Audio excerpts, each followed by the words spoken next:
everybody's attention.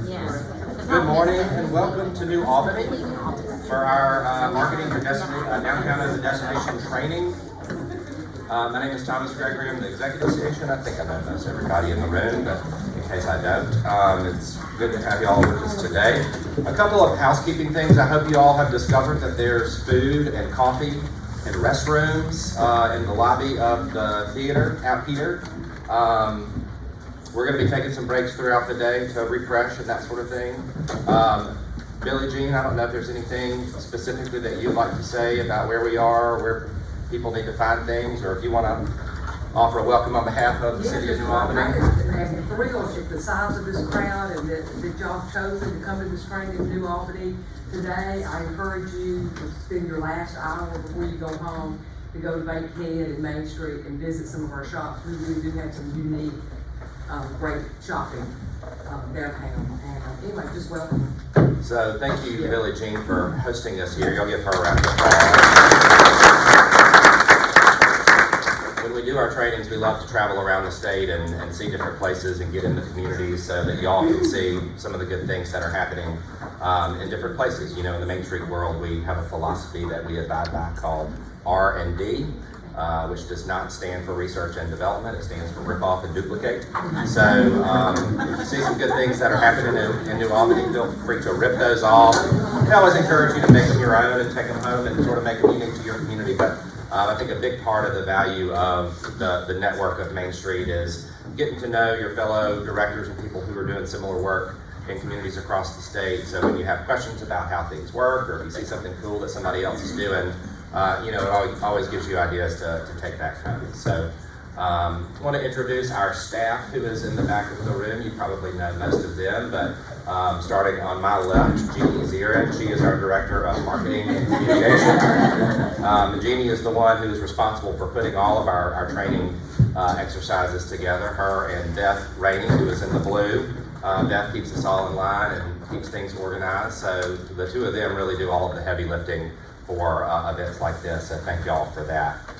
Jennifer Lay is our Director of Community Development, and she is the direct liaison between our association and all of the local programs, and does a really good job of providing technical assistance when y'all reach out to her for that. So we're glad to have the three of them with us today. Who's not here is Lindsay Harris. Lindsay is our newest hire. She is the Director of Grants and Special Projects. If you're a Main Street program, then you know Lindsay because she's the one that's been helping us all through our ARPA funding that we've gotten from the state, and we got some more this year, so I guess y'all saw that email just the other day. So we'll be communicating more information about the additional funding that was appropriated to our Main Street communities this year, and we've got another wonderful opportunity through the Main Street Revitalization Grant Program. I know you'll have lots of questions about what that's going to mean, and I have a lot of questions too.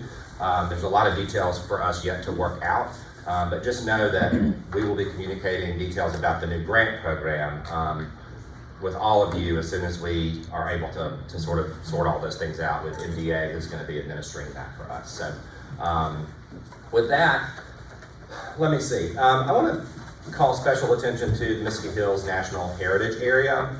They have been just an incredible partner for Main Street over the past couple of years and helped provide some just critical funding that we have been able to use for some projects in the 24 communities that are in the Mississippi Hills region. Starting a number of years ago, they sort of kicked off our Work Plan Workshops project where Randy Wilson came and visited everybody's community. We were ultimately able to secure the additional funding that we needed to bring Randy into the communities that are not in the Hills region. So Randy's been to every designated Main Street community in the state.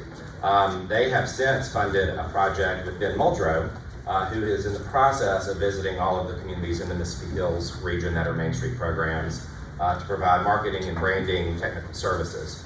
And similar to the way that we did Randy's project, we are in the process of identifying funding to be able to bring Ben to the rest of the state.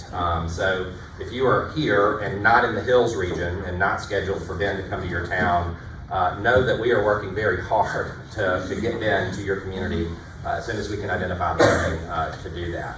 And so want to just make special attention to thank the Mississippi Hills National Heritage Area. We may have some representatives from that organization coming to visit with us at lunch today.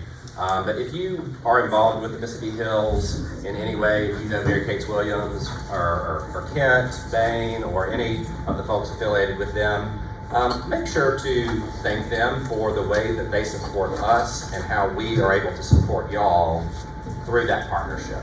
It's one that we hope to continue well into the future, and I know several of y'all are either members with the Mississippi Hills, some of y'all are even board members, so we've got a strong Main Street Hills connection that has been just a really wonderful partnership for us over the years. In a way, it sort of tees up projects that we are then able to expand and provide to the rest of the state. So that's why in your program you'll see a very special note of thanks to the Mississippi Hills and what they're all about. Any other announcements, staff in the back, that we need to talk about? I put one thing on the records page for those of you Main Street records. Main Street America has sent out the press release for accredited affiliate communities. So if you didn't get it, let me know and I can forward that to you. But send that to your local paper. It's a good press opportunity to have a cool graphic that has kind of the reinvestment statistics for 2022 that you can use using social media.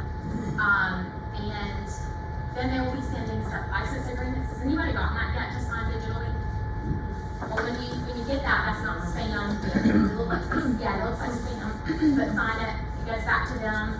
We get a copy, and then I'll be able to send you your 2023 accredited or affiliate logos, as well as if you need the designated branding from us, any kind of format, I can resend that as well.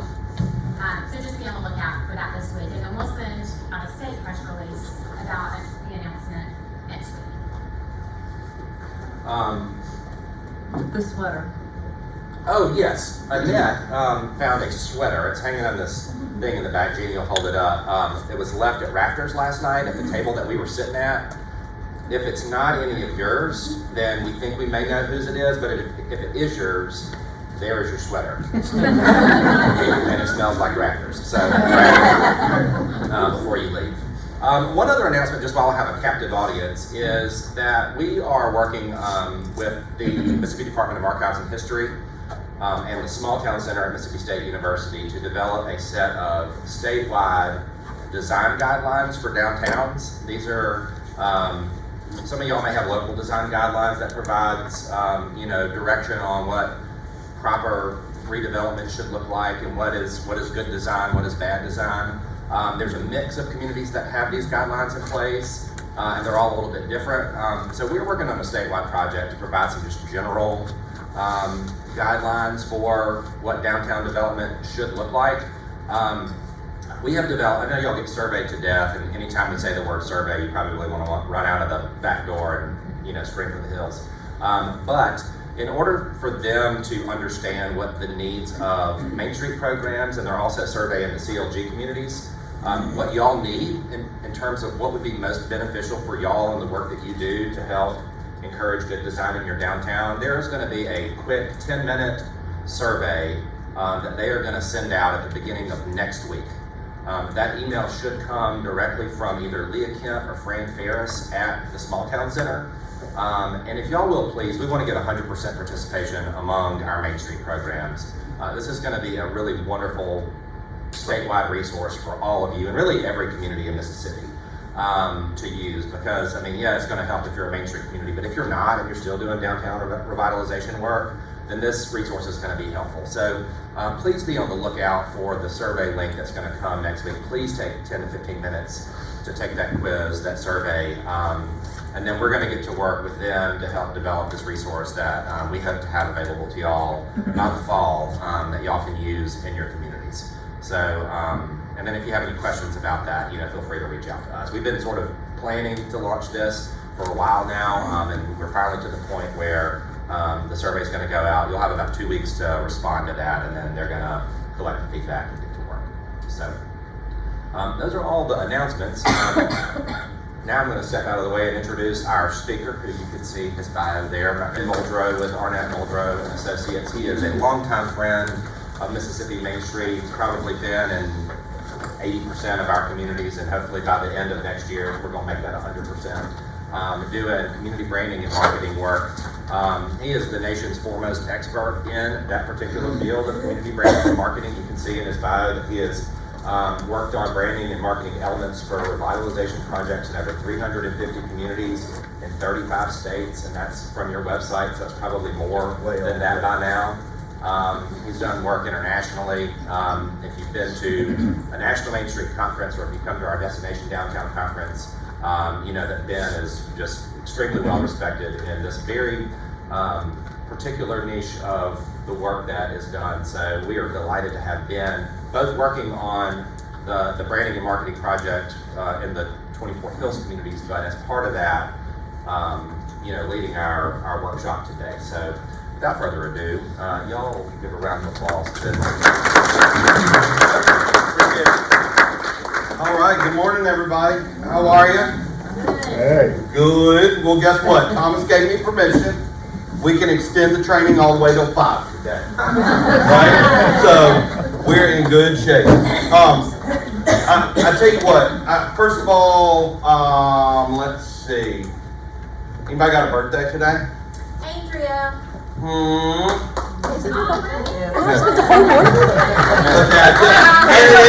it ain't just you. Billie Jean turned 44 on Tuesday. That's good. So, all you people, Gretchen trying to get people to sing at Raptors, and you're missing everybody. Who else? Beth, a big one. Beth turned 35. Oh, all right. Well, y'all, who is this their first manager training? Couple of you. Okay. Well, thank you for joining us. I know we got Leesville. We've got, let's see. Remind me. Annette Nice. Oh, what community? Oh, Flora. Flora. That's right. And New Albany. This is your first joining us. Thank you so much. All right. Well, I tell you what. We're going to have a good full day. This is super casual. This is a pretty fun exercise that I don't think we definitely haven't ever done here before. And so we're going to start out this morning. I understand it's the morning, so we're going to just do some kind of table activities. I'm going to walk you through. If you look, you know, everybody's got a deck of cards. Look at how fancy this is. Custom printed, Mississippi Main Street logo. We're good to go. All right. So here's what the morning is going to look like. We're going to spend the first section of the morning until we get to the break going through a series of asset development, asset identification. All right. So all I want you to do, I think I actually have a slideshow to talk about this. Let's see how this goes. We're going to go through, I'm going to tell you these assets, and we're going to start building our deck. So the challenge is, I think a lot of times, you all know it, when you're sitting there doing Main Street, it's like you're so daggone busy. You're expected to be like a economic developer on this side, and then you're supposed to be a master graphic designer on this side, and then a real estate agent on this side, and then run a daggone meeting for people that don't want to be there on this side. And so at the end of the day, being strategic is really hard, because it's like, I'm just trying to breathe. Like, I'm just trying to exist, much less like get ahead of the curve. So a lot of times what we do is we understand the assets that we have, but we've never really gotten farther than understanding they exist. So we're going to start out this morning going through this process of asset identification into asset organization. And that's what these decks of cards are, okay? And then we're going to move into an itinerary planning session, okay? So I'm going to give you a series of themes. You're going to rearrange the decks, the hands in your, make your best hand, and think about how those assets change strategically as we're trying to attract different people or connect with different people. And then at the end of it, I'm going to share with you some Canva-based templates on how you can turn some of this stuff into itineraries that you can share with others. So the whole morning is going to be really focused on the idea of walking through this process, okay? Then we're going to break and eat some lunch, and over lunch, we're going to talk a little bit about all the unbelievable fun we have putting on events and festivals. And some of our challenges, some of our, strategic gaps. We're going to it'll be just kind of an open round table we'll talk about while we eat. And then after lunch, we're going to do a combination of talking a little bit about strategic approach to content development for social media. If you've ever sat through typical social media where it's like, oh God, it's like, can we talk about analytics? And no, we're not talking, that's not what we're getting. We're going to talk about this idea of content creation, about what kind of stories people care about, and how can we organize it in a way where me as a director doesn't have to do it all. Like, I want a system that becomes easy enough and understandable enough that I can offload it, because I don't want to do it. You know, I get it. I'm right there with you. And then we're going to kind of wrap up the day with almost the icing on the cake. We're going to share a little bit with what we've been doing throughout the Hills region. For those of you that aren't in the Hills or we haven't been to visit, we're 11 communities through the 23 community visits. Or if you're one of the communities that's not in the Hills, and we're keeping our fingers crossed that we'll be able to come and spend some time with you next year. We'll talk a little bit about what these systems look like, what the components are, and then we'll wrap up. We're keeping our kind of laser focus on trying to wrap up just a little bit early since it's Friday afternoon. But we'll have plenty of time for question and answer. Does that make sense? Everybody cool with that? All right. So we're going to keep it fun. We're going to do our best. If you are one of those people who your mind does not start to operate until 10 a.m., this is the perfect thing, because all you have to do is like move stuff around in front of you and it looks like you're being productive. So, all right, so we're going to start off with section 1. Section 1 is called Stack the Deck. So if you look at these cards, go ahead and get yourself set. Like, you don't have to look at me, just like make your workspace. Get ready to do this thing. Everybody got something to write with? You don't have to raise your hand, because then that might be embarrassing, but if not, like, prick your finger so you can like etch it with your blood. I don't care. Any way you want to do it.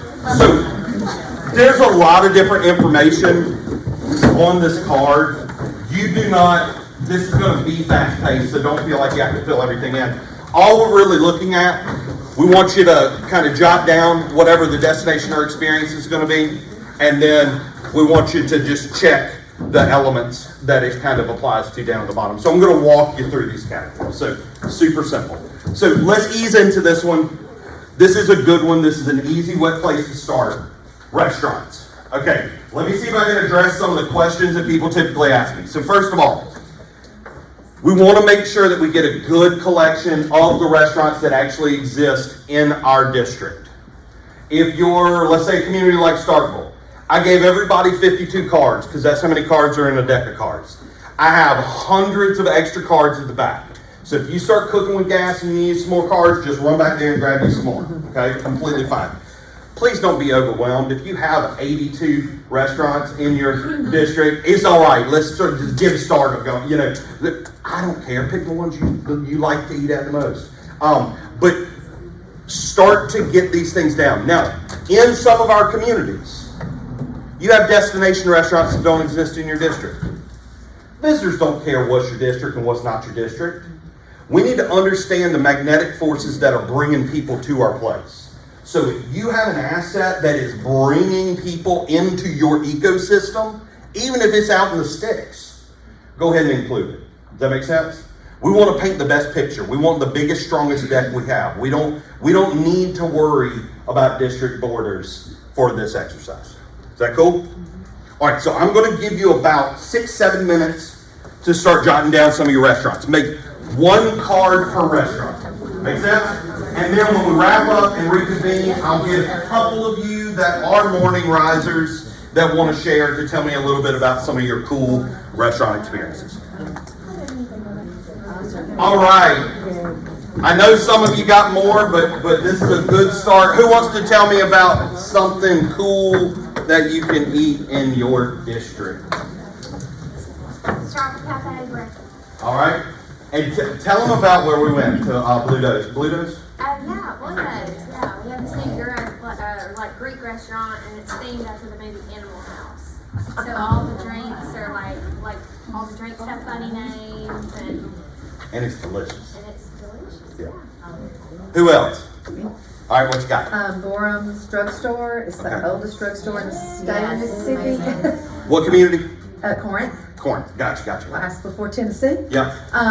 We have they have slow burgers, anything you want, hamburgers, Milkshakes. salads, but the best milkshakes ever. Still Awesome. served out of and Coke's out of the fountain. Very cool. Real neat. We're gonna have to go when we come to that. Can't wait. Yes. Can't wait. All right. So for a brewery, they just expanded, you have a full restaurant and they had elevated drunk food? Yeah. Okay. They literally have pizza rolls on there. Pizza roll. Elevated drunk food. I love it. I love it. All right. We have fancy pub there. Yeah. One fish house, but it's actually Terry's Fish and Steak. It's down on Highway 41. It's a concrete block building. There's grease all over the walls. It's the best kind. The seats are literally like from 1950 something. There's no room for you to stand. Used to, there was a lady that would come and say, "You want baked taters or French fries?" I love that. It's where the locals eat, but the out-of-town people come there too. They have the best fish, the best hush puppies, and the best slaw, Gotcha. like anywhere. I love that. And I always, when we do this exercise, I always tell the story, and I'm not sure, how many of y'all have been to Learned Grocery in Learned, Mississippi? So, you know, the place that you can go that, first of all, has no liquor license. So there's a big old cooler of iced beer that you can take for free if you give them a donation, which is the best. And then there's just a dude out back with a Weber grill, grilling filet mignon and serving it on a paper plate, double layer paper plate.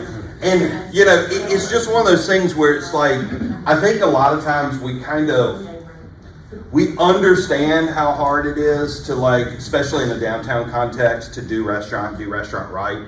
But food is an experience. I was having a great conversation yesterday with one of the store owners here in New Albany, and they were asking me a little bit about what we see state by state. And I live in Delaware now, and they were like, well, what's it like being a Yankee? And I'm like, we're not Yankees. We're not even, like, we don't even have that much character.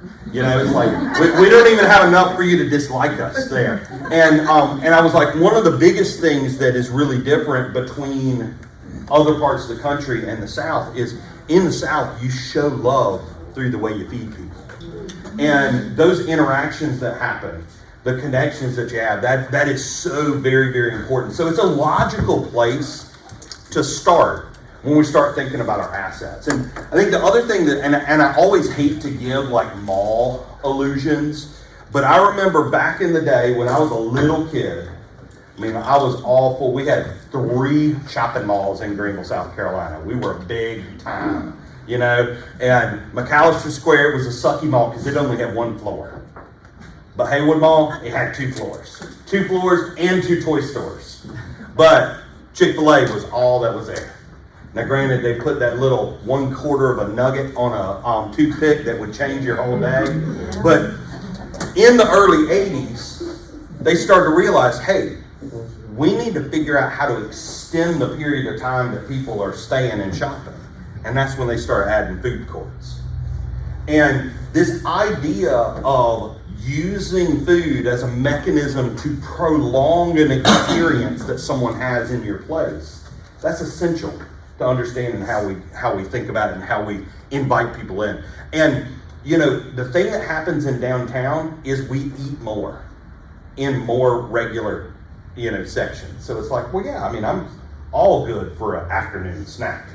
And then a late afternoon, you know, tidbit. And then a pre-dinner snippet. And like, we can do this all day long. And that's what's really, really great. So thinking about how you can use these different flavors to dive people in. And honestly, when you introduce the idea that somebody missed out on an amazing flavor, that nags at them. So if you're a place, it's not just about that kind of, that single tee up. It's almost the single tee up with the introduction that there are other things that you're not going to get to hit. You know, so like yesterday, I went to Tallahatchie Gourmet, had a killer burger, thickest bacon I've ever had on a burger with one of the most amazing buns that you can ever have. But right down the street, there's this burger place that looks like it's got grease holding it together.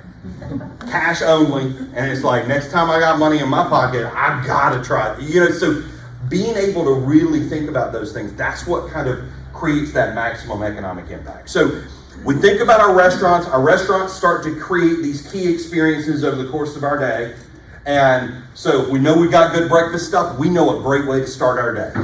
We know what we're doing at lunch. We know how to bridge them from morning to afternoon. And if we got something that you just gotta hit when it's time for you to have a cocktail, that might lead us into an overnight stay. So thinking strategically about that. So category two is a little bit different. We call it selfie spots.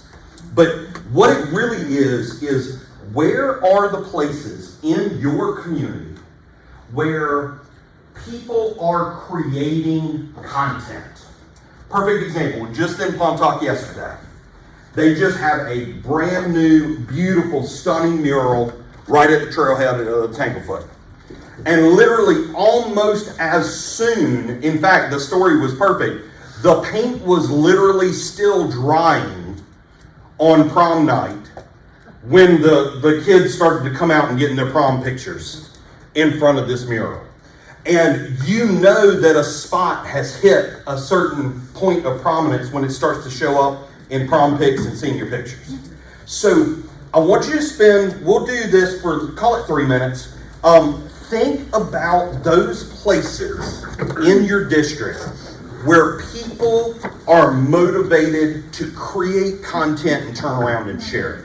Might be a mural, might be something that you've done intentionally, or it might be something that happens organically. Okay? Jot those down and then we'll hear about them. All right. Selfie spots. What you got? Where are people going, taking pictures, sharing it online, creating content in your district?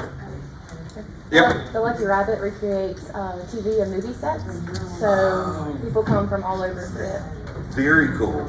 And is it intended, like it's designed to essentially be like a selfie experience? Yes. Gotcha. Perfect. Yeah, that's a whole new thing that like probably in the past 2 years, 3 years, we've started to see people literally creating businesses based off the idea of groups of friends going in and taking, selfies there. In fact, all the coordinators, Thomas, were you in Orlando? Thomas, did you go to Orlando with all the coordinators? Yes. Did you go to the selfie museum thing that they have? So, there were all these pictures, and what happens that's so cool is a group goes to it, and then all of a sudden this wave of content. They're literally paying to then create content that they're sharing with the place. So that's really interesting to see those start to make it in. And Hattiesburg's a much bigger community than some of ours. But I mean, you all know how it went. It was like one person opened an escape room, and then it's like, oh, I don't know, I'm Boonville or what. I can put a couple books with a note hidden in it and lock you in a room for a while. We got an escape room too. So what else? Who else has got something? Yep, what you got? We've got a new alleyway. Okay. And Paradise Alley, it was a historic name, and we created a mural, educational, but we also did a street mural. Awesome. And they're taking their pictures in front of both of them, Easter, prom. Very cool. Very cool. Meridian, what you got? The rooftop bar in the hotel. Yeah. Just because it overlooks Meridian's on the 11th floor, so. Gotcha.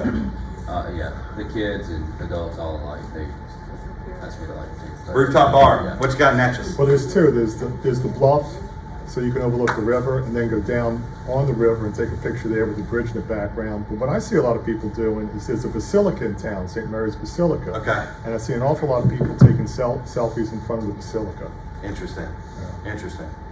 Okay. We have an old cotton gin that's been made into an event venue, and the owner has put a 1940s pickup truck in front, and he decorates it for holidays, and a lot of people come and take pictures Gotcha. there. Yeah, that totally makes sense. So, if what you got, Jared? There's our brick streets, long before we were around, we were taking selfies there. Absolutely. Absolutely. So, if this one was a little hard for you, or you feel like I don't really know what folks might do, open up Instagram. In Instagram, you can literally go through and you can just search by place. And it will show you what people are posting in your geography. And that is one of the best ways between doing that. Every time I go to a community, one of the first things I do is simply open up Google, type the name, and go to image search and just see what kind of pictures are there. I get to see all your glorious logos. I get to see, photos associated with news articles, which is always fun. But, you know, being able to kind of go through, and then if you really got a little extra time, hop on over to Flickr, where all the people who think they're so artistic share their photos of your places. So you can start to see these different points of view and different ways that people interact and share your place. That is so very important for us, because guess what? We don't want to be the solo musician here. We want to create a chorus, hopefully a chorus that knows how to sing the dadgum song by themselves. So it is not your job to do all the heavy lifting. Does that make sense? So thinking about those things, cultivating, whether it's through events or whether it's through place or experience, this idea of content creation in your district. Next one, this one's a little bit easier. Lodging, hotels. Now, look, some of you, it's like, I ain't got anything but a sleeping bag in the back of a kind of fancy pickup truck. And I get that. You know, with every community, some of you are starting to see that Airbnb product coming online. Some of you might have a cool boutique hotel. Some of you might have decided to run a daggum hotel. Not sure that I would advise that for most people, but Greenville's making a go of it. And I also understand, like in some places, it's like the best we got is days in. And you know, if you are recommending that people not stay in your community, if somebody's like, where should I stay? And the truthful answer in your mind is, I'm not sure if I'd spend the night here. And look, it's the truth in some places. Just kind of understand, it's like not having a place to stay creates a pretty hard stop of what your experience can be. So let's just take a couple minutes, think about what those lodging options are, and then we'll hear a little bit about some of the things that you've got going for you. Yeah, I don't know our Airbnb. All right, what we got for lodging? I want to hear about where I can stay. Who's got a cool hotel? Well, you got to tell us, Chris. Tell everybody about what y'all doing in Greenville. So, most of y'all saw it last year at the training, but it's the old levee board building and an old bank building. And back in the 90s, Trop Casino actually rented the buildings from our levee board and built a hotel on the back of it, 36 rooms. So when COVID hit, they shut down and it was vacant for 18 months and they decided not to reopen it. And the levee board came to us and was like, would y'all be interested in a hotel? And we said, absolutely not. And then they showed it to us and we were like, okay, it's not as bad as we thought it would be after being vacant for 18 months. And so we were able to sign with them to buy the building. We bought the contents from the casino, which we've changed a lot of stuff to. We went in and kind of redid like our breakfast room, our lobby. We're starting to redo a lot of the rooms now. 6 of the rooms we don't occupy at all, so it's just a 30-room hotel. But like I was telling y'all last night, we kind of figured when we first opened it that like about 225 rooms a month would kind of break us even on just paying everything. And this month we have hit, I looked at it yesterday, it was like 614 rooms for the month. So I mean, like, it is just like we haven't had in the past 8 months below 400 and something rooms. Awesome. I mean, it is just taken off and done spectacular. So the good news is, with as much as you all have on your plate, we're now going to have you all run. But, you know, and we named it Hotel 27 after the 1927 flood that hit the Delta. Yeah. So a lot of people that will come and stay there, like we have informational packets in their rooms explaining why the hotel is named that, like what the building where you check in at the front desk is called. Like, Energy doesn't have an address for that. It's literally on Energy's account, Old Levee Board Building, Greenville, Mississippi. So, I mean, it's not even our actual address. And like, we let people know when they stay with us, all their money for staying with us and purchasing items with us, whatever's left over goes back into revitalizing the downtown. So like, that's cool. People love that scenario and love hearing the story. So like, they come back. Like, we've had people that will just find us because they don't like staying in your traditional hotels. They want to stay somewhere different. Yep. And they come back. They love the story of it. Very cool, very cool. Who else has something interesting from a lodging option? Talk to me. Tell me what you got. First, I want to tell you where not to stay. All right. And we have 4 new Airbnbs. Okay. New, done very tastefully. We're excited about that. We have the Northeast Tiger Alumni House, totally renovated. Love it. Sleep safe. However, we have come up with a new thing that we are fixing to transform our caboose at the Rails and Trails Museum into an Airbnb. Very cool. So that will be kind of a new experience for families and all that. That's awesome. That's awesome. We haven't got all the logistics worked out, but we think we can make that work because it's not toured as much as we would like for it to be, but it would be another head advantage. I love it. That's great. That's great. Billie Jean, Beth. We gotta get on that. Like, wouldn't it be cool for us to have like trailhead cabooses where all those cyclists could come and Airbnb and the Tanglefoot? Like, That's cool. We got one up in Iuka, we might would part with. because the train still goes through, so. So, let me just share what, after today, if y'all will walk down Bankhead Street and look at the Henderson building, it's in the process of being finalized, and it is gonna be a game changer for this community. Because on, the top floor will have 12 boutique, hotel rooms. The middle floor is gonna be Miss Lola's, and Lola's is a restaurant in Las Vegas that this gentleman befriended when he lived in Las Vegas, and she's gonna add the word Miss for Mississippi. So it's gonna be Miss Lola's. It is a divers, drive-in, and dive restaurant. And so, bottom floor is gonna be a spa, so it's gonna be a destination in itself. Yep. Yeah, so. And here in New Albany, you can Airbnb yourself into the home where William Faulkner was born, birthed, came out, entered the world. His literary career started in the room that you could stay in. So no, it's awesome. And anybody else got something really cool?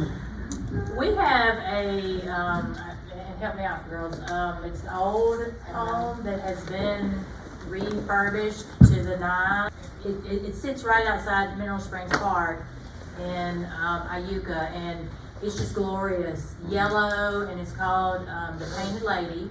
Okay. But they have antiques from way back. I mean, the small beds that people way back when used to sleep in. Right. So they use it as an event center and tea parties and weddings and just overnight stays. So That's awesome. Yeah. That's awesome. Well, so I will tell you, when I travel across the country, and obviously the scenario in Greenville is kind of the extreme of operating a 30-plus room hotel by a Main Street organization. But I was in Woodbine, Iowa. Woodbine is a community of 1,300 people, super small, out in, it is rural. It is closest to Council Bluffs, Nebraska, is kind of the closest market, but that's almost an hour away. And they had 0 lodging options, not a single place to stay in their community. And had this amazing woman, Miss Mitzi. Mitzi had been on the Main Street Board for years. And when Miss Mitzi passed away, she willed her home to the Main Street program. And they turned it into a 5-bedroom Airbnb. And so now it's called Mitzi's Place. And the Main Street manager will tell you, she's like, it's not enjoyable to run this. The last thing that I need in my day is to run over to Mitzi's to wash the linens. It's like I don't want that on my list, but we need people to be able to stay there. We need a lodging option in our community. So, being able to understand the role that lodging plays in that overall economy is super important for us. Now, one of the cool things that happened there was after they had Mitzi's Place online, they have an amazing construction program at the local high school. The local high school every year builds an urban infill house. They build an entire house with their high school students. start to finish. And then, you know, they sell it, the revenue from the house, they keep it like super affordable. They sell it, the revenue from the house goes and fuels the acquisition of the next property and the materials to build the next house. So they are constantly creating new housing product that the people who are in Woodbine or work in Woodbine but commute into town can now acquire. And they are now talking about having the students actually construct a second short-term rental property because there has been so much business-based demand for a place for employees. Because I don't know if you've ever heard of Tommy Lift, which is the hydraulic truck lift gates. Tommy Gate is based in this town of 1,200 people. So Tommy Gate's like, we have this number of days a year that we're paying people to stay in hotels. We will gladly pay to have them stay here. So that's a big part of our overall story. Now next. Hey Ben, can I just ask? Please. Was there a place where somebody could stay at all before Miss Mitzi left her house? See, that's such a crucial thing. So many small towns don't need a day's inn. They just need a few rooms where someone could stay. Absolutely. They need one 2-story downtown building that has the second floor being used as storage. They need one of those to convert. And, you know, we could spend an entire session talking about some of the cool dynamic things that have started to change some of those dynamics. For the longest times, we've been hindered by the cost of sprinkling upper floor residential. Well, between a combination of a triple sheetrock firewall method, which is an extremely low construction cost, 2-hour fire delay method for construction, combined with a new fire retardant paint that gives you a 90-minute fire barrier with paint between a first floor commercial and a second floor residential and historic property. If you've got a cool fire marshal, you can figure out a way to get second floor residential without dropping the tens of thousands of dollars running a sprinkler truck up the back of the building. So, a lot of stuff. I want more information on that. Okay, absolutely. So the next category, and I'm going to give you a little bit of time on this one. Obviously, a lot of you have a lot of retail. Some of you might not have that much. Different communities have different things. I mean, earlier in the week when I was in Bahia, and I was blown away by the quality and the number of retail shops in a downtown district that's remarkably small physically. You know, it's one of those things where it's like you go to a place and you're almost taken aback by how much there is there. But I want you to think about it this way. When somebody comes to your district, what are the places you're going to make sure to send them to? Okay? Let's jot those down and then we'll hear about it. Interesting, powerful stuff. But, you know, you never really know exactly what kind of stuff you're going to see. But I think one of the biggest things that we find in most communities is there's a big discrepancy between how nice, how much quality, and how diverse the product is from the outside versus the way that the businesses look from the inside. So being able to connect the dots, being able to create enough different retail opportunities that you go through and you create a dense enough experience for somebody to feel like they are shopping. There's a weird thing that happens when you go into a single isolated shopping experience where you kind of feel a little hesitant to buy, or you feel that weird obligation to buy, and then you almost like guilt purchase, and then you feel bad about it afterwards or whatever. So being able to connect those dots, being able to almost curate a shopping experience is really, really important for our districts. All right, next up, arts and culture. This is well, we talked about galleries. This could be galleries. This could be museums for sure. This might be theaters. Might be, any of those things that kind of offer up it's a cultural type experience. If you're like a lot of communities like ours, you might have that museum that's run by a bunch of volunteers that might be in their mid-80s, and they're open on the second Tuesday of months that have 7 letters, and that's the only time you can get in there. But let's get some of those cultural assets down. If you already created a gallery as a shopping, go ahead and just check it off as a arts and culture as well. I love that. You know, so the thing with our cultural components is oftentimes they play an interesting role in the way that experiences happen in our communities. Because, I mean, how many times do we have maybe a restored historic theater in our district and we hear the complaint every single time? When people let out of the show, there's nothing to do. There's not a place they can go and grab a drink, not a place they can go grab a dessert, blah, blah, blah. So like this understanding of the rhythm, the understanding of the things that your cultural assets, the traffic that they create, when do they bring in, when do they bring out? Nobody wrote it, but it's just like Alyssa was just talking about with Water Valley and Oxford. You know, in everything that we do, there are these rhythms, there are these habit rhythms, you know? And it's like when you live close to a college town, you know, in Starkville, we were like, look, they had a 2-night minimum on home game weekends. We got to figure out how to capitalize on that rhythm. People coming in, people leaving, people coming in. How do we give them something to do? And understanding how that works, understanding that when we have a home game weekend in Ole Miss, then that means we're going to have people who are staying here. Is there a way we can capture that? Is there a way we can shift our ideas around the way that we do our business so that we can maximize that impact? Yeah. Something we have that I think many communities, maybe most of the communities here have, is we have Blues Trail markers and other historic markers, but the buildings are gone. The places are gone. And I think there's a lot more that can be made of displaying the history that's no longer physically present by markers and similar types of things. Absolutely.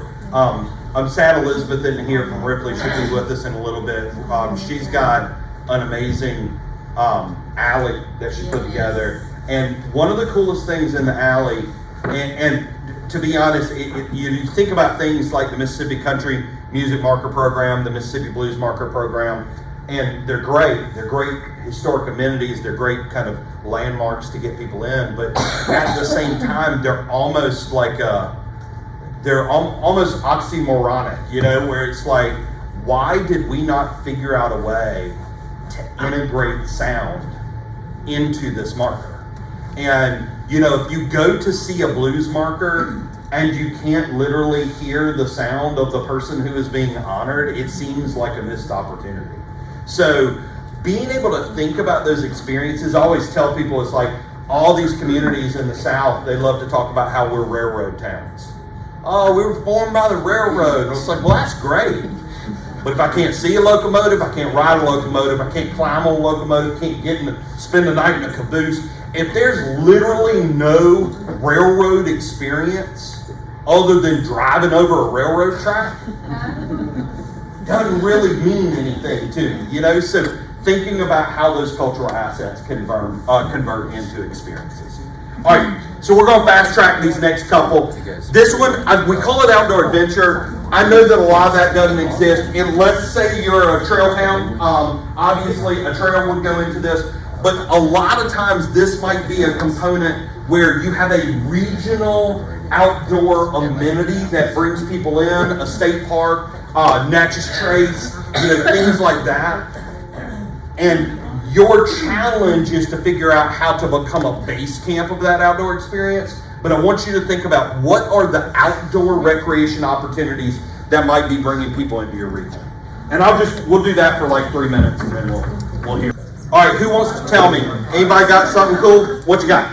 So the City of Crystal Springs is in the process in the next 2 weeks we're going to finish our walking trail. Awesome. It starts at Chautauqua Park and it ends in downtown Crystal Springs. Beautiful. Y'all are kicking it too. New gateway sign. I wanted to grab like 80% of the residents of Crystal Springs that commented on the Facebook post and shake them. Because it's like, do you all not have the ability to literally just say something positive without a negative modifier? It's like, posted this great new gateway. That looks amazing. We should have had it years ago. I'm like, what is wrong with you people?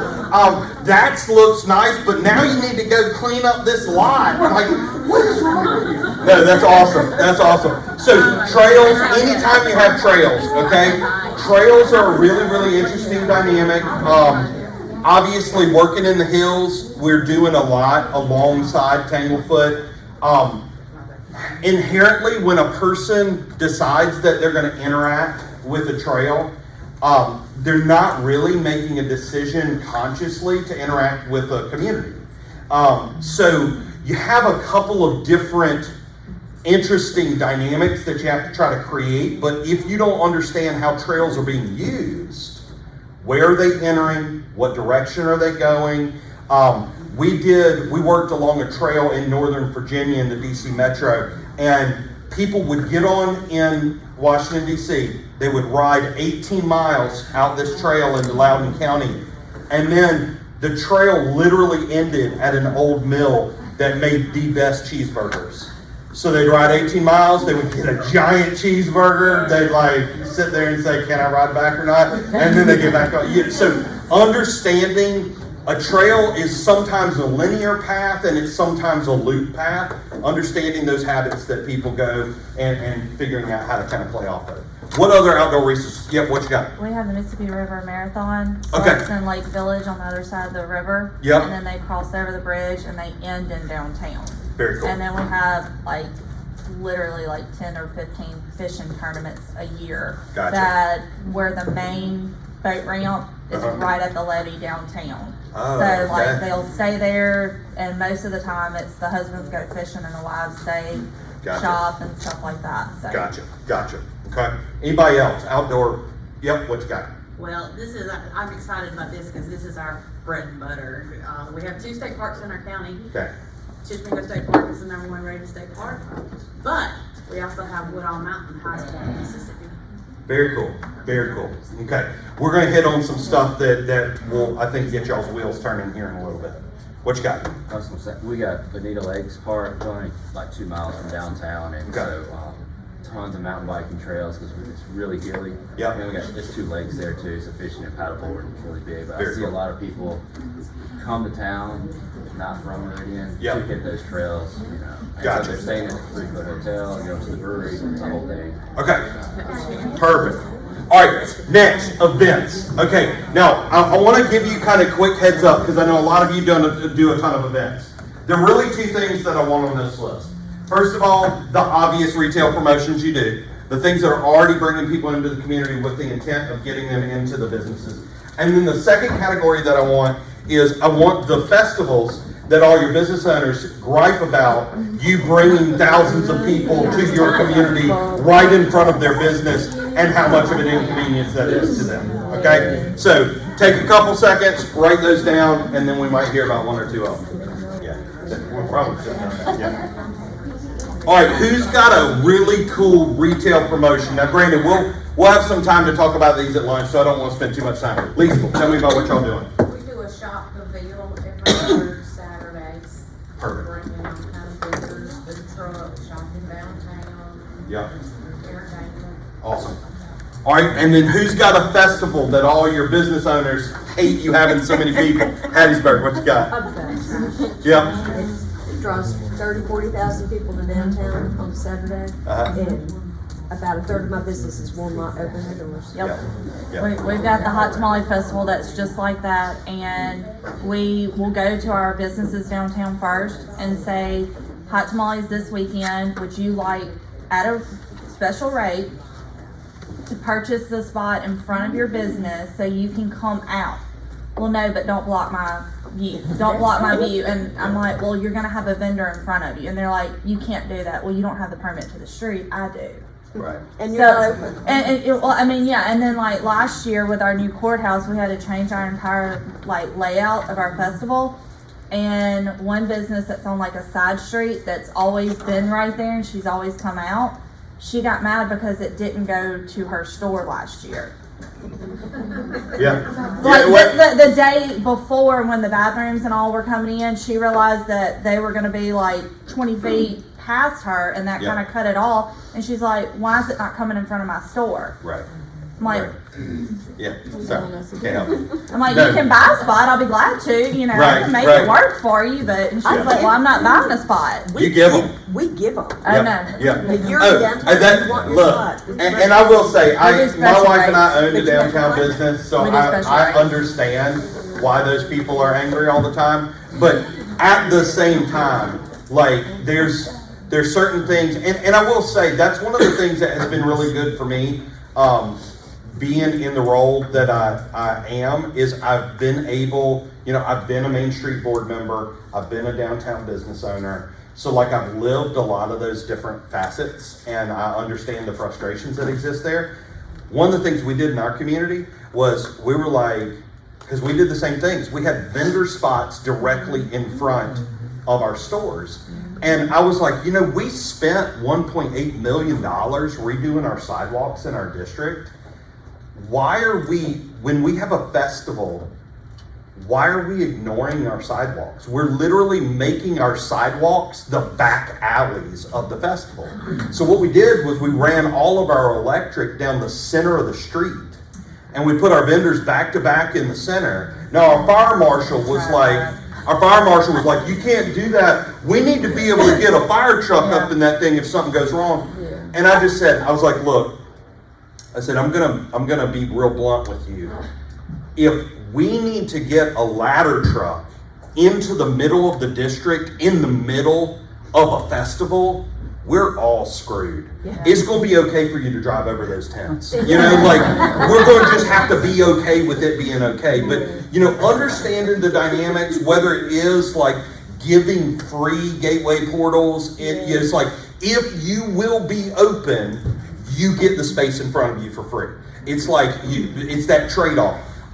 Some of the other things that we've seen communities do that I think are really helpful is they actually organize buying strategy sessions months before the festival happens. We do a St. Patty's Day pub crawl. We have an Irish gift shop in our downtown that does not open during the St. Patty's Day pub crawl. Exactly. I'm like, you're relevant one day. We've lubricated your audience and your clothes, right? So, but like going through, and essentially what we'll go through and do is we'll have a whole host of suggestions of different relevant products. Because the thing that business owners do, they have the go-to line, it's not you, it's the me line kind of thing. What they say is like, they're not our audience. When you have thousands of people feet from your front door, you make them your audience that day. So it's silly. It's a dumb argument. It's like, I'm not willing to make the effort is what they're really saying. So, all right, last one, and then we'll stop for our first break. We're actually doing really good on time. We're supposed to be breaking, but let's talk about traditions. So traditions is a funny category. I think a lot of times we think traditions and we immediately jump into to events, so like a Christmas tree lighting or something like that. Sometimes it's a little different. Hamilton, Virginia has this tradition where the oldest person in the community is given this cane, and the cane gets passed from person to person. And they engrave a little silver ring with their name, and they put it on there. And then every single time a child is born in Hamilton, the oldest person in town goes and visits the youngest person in town. So it's this cool little thing that they do, and it creates these little opportunities. So then all of a sudden, obviously, when you're the oldest person and you got the cane, it's a dubious honor because you never really hold it that long, right? And sorry, it's true. But like you end up being, in the parades and all that kind of stuff. So think a little bit about some of those traditions, some of those this could be where the quirkiness comes in. It could be little funny things that you do that's just like, well, this is just how we do it here. But jot those down and we'll hear about a couple of them and then we'll take our first break. Billie Jean's got a good one. Yeah. In the middle of the road. Dang straight. I think we all know about New Albany's tradition of park wherever the hell you want. Yeah, except for the legal parking spot. Yeah. But they make a big come 4 o'clock in the afternoon, nobody uses it. No doubt. And they make a big deal about it. Yeah, yeah.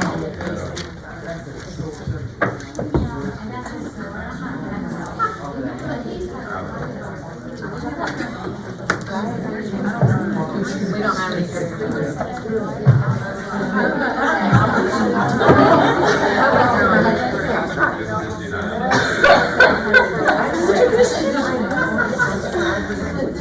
All right, what we got? Who's got a cool tradition? It's not everywhere, but if you go to state, typically a tradition is that you're gifted your first cowbell. So we have a lot of retailers that have cowbells no matter what they sell, just because people buy them for other people. That's cool. That's all. Yeah, that's good. That's good. Shelby and I have to share this about Baldwin. All right. So Shelby is the director at Baldwin, but I used to be the director at Baldwin. So our Christmas tree in the downtown, the tree was purchased in 59, 60. It's like 70 years old. All right. Yeah. So it's Charlie Brown during the day Christmas tree. Looks pretty bad. It's got a bunch of zip ties on it. And we're barely holding it together. Yes. And so we get this bright idea, we get the tourism money, and we're gonna buy a new tree. Well, when that got out, it was bad. I mean, people were like crazy about the tree. Retired the tree. I almost got fired the next morning because this group of little lovely seasoned ladies came to visit me and said, "What are y'all doing? That is the tree. We can." Guess what? We went and got it out of the dump. It came back. It's been on Main Street ever since. It hangs over Main Street and 2nd Street, like right there at the very top of the hill. It hangs over the street. And people drive under. It's like a tourist attraction. The tree is. Like when I know the tree's going up, I think it's like 50 years. I mean, it's crazy. You can drive under. Yes. MDOT. It's grandfathered in. What I'm saying is, you won't be seeing that anywhere. Nowhere. Do not be trying this. And Melissa at the Shark in Ripley talks about our tree on the radio. So if you haven't seen the Baldwin tree, you need to go see it. Yeah. I'm remarkably interested in everything about that story. Yeah, I love that. Tara, what you got? Ours is a fairly new tradition since Main Street, but we do our caterpillar parade and we crown a caterpillar queen. Nice. That's been going on for about 15 years. Nice, that's sweet. I want to ask, we were talking about the Watermelon Carnival when you were in, and we don't do that, that's a chamber event in Water Valley, but I'm fairly new to Water Valley, and one of my favorite things that they do during Watermelon Carnival is they have a pageant, of course, leading up to the carnival, and have a watermelon queen, and she is lifted by the, what is it, the bucket truck, all the way up and drops a watermelon, and everyone stands in the middle of Main Street and counts down, and there's a huge splat. They do that. That's amazing. That's absolutely, I love it. I love it. Anybody else? This is why I do this job. This stuff that's like absolutely. Oh, I'll tell you, you all will appreciate this. So our Main Street organization does a festival called the Bud and Bug Festival. It's coming up this weekend. And we got this long story where elementary school class decided that Delaware needed a state insect, so they lobbied the legislature to make the state insect the ladybug and made us really excited, blah, blah, blah. So I've spent the past 15 years trying to fight off people painting our water tower like a giant ladybug and making everything red, black, dotted and all that stuff. But about 10 years ago, we had our local mayor's wife started a pet shop called Fur Baby Boutique. And she started a pet parade to kick off the Bud and Bug Festival. Well, this year, a new competitor moved into the market, and we had a new Main Street director that didn't know the backstory, and the new competitor offered to sponsor the pet parade. So this year we are having two pet parades at the festival, the official and the non-official. And so you just never really know. Around every corner there's drama that you could not even fathom was going to exist. So, all right, so that brings us to the conclusion of our asset identification. How's your deck looking? You got a pretty decent collection of stuff? All right, well, I'll tell you what, we're going to take a break. I think all right, so now what we're going to do is we're going to talk a little bit about that asset organization. Talk about packaging things up, thinking about how to get things together. Think about all those assets you have. You know, you don't have a place to eat breakfast. Well, guess what? What you going to do in the morning, right? So we're going to kind of think that through. So I'm going to give you, go ahead. I'm going to give you a couple different themes that we're going to work through for the next 45 minutes or so. And then we'll kind of see where that goes. So the first one is kind of an easy segue because I think it's kind of the bread and butter of where we are. So we're going to start with what we call legends and lore. All right, so let's take a historic theme.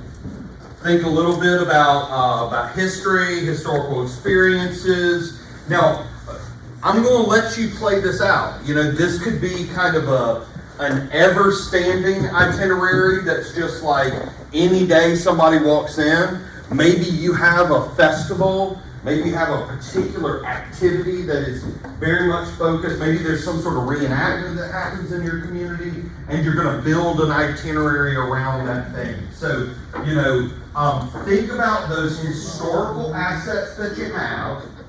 And what I want you to do is I want you to look at all your cards, and I want you to start to build together an itinerary. Let's start in the morning. How you going to start your day? What you're going to do throughout the morning? What you're going to eat for lunch? What you're going to do in the afternoon? How you going to wind down in the evening? Where you're going to stay overnight? Columbus, for example, let's say we're Columbus. We got pilgrimage. Pilgrimage is a huge historic focused event. So you know that you have this event and you know a typical window of time. How might we build an experience around pilgrimage to kind of maximize that impact? Does that make sense?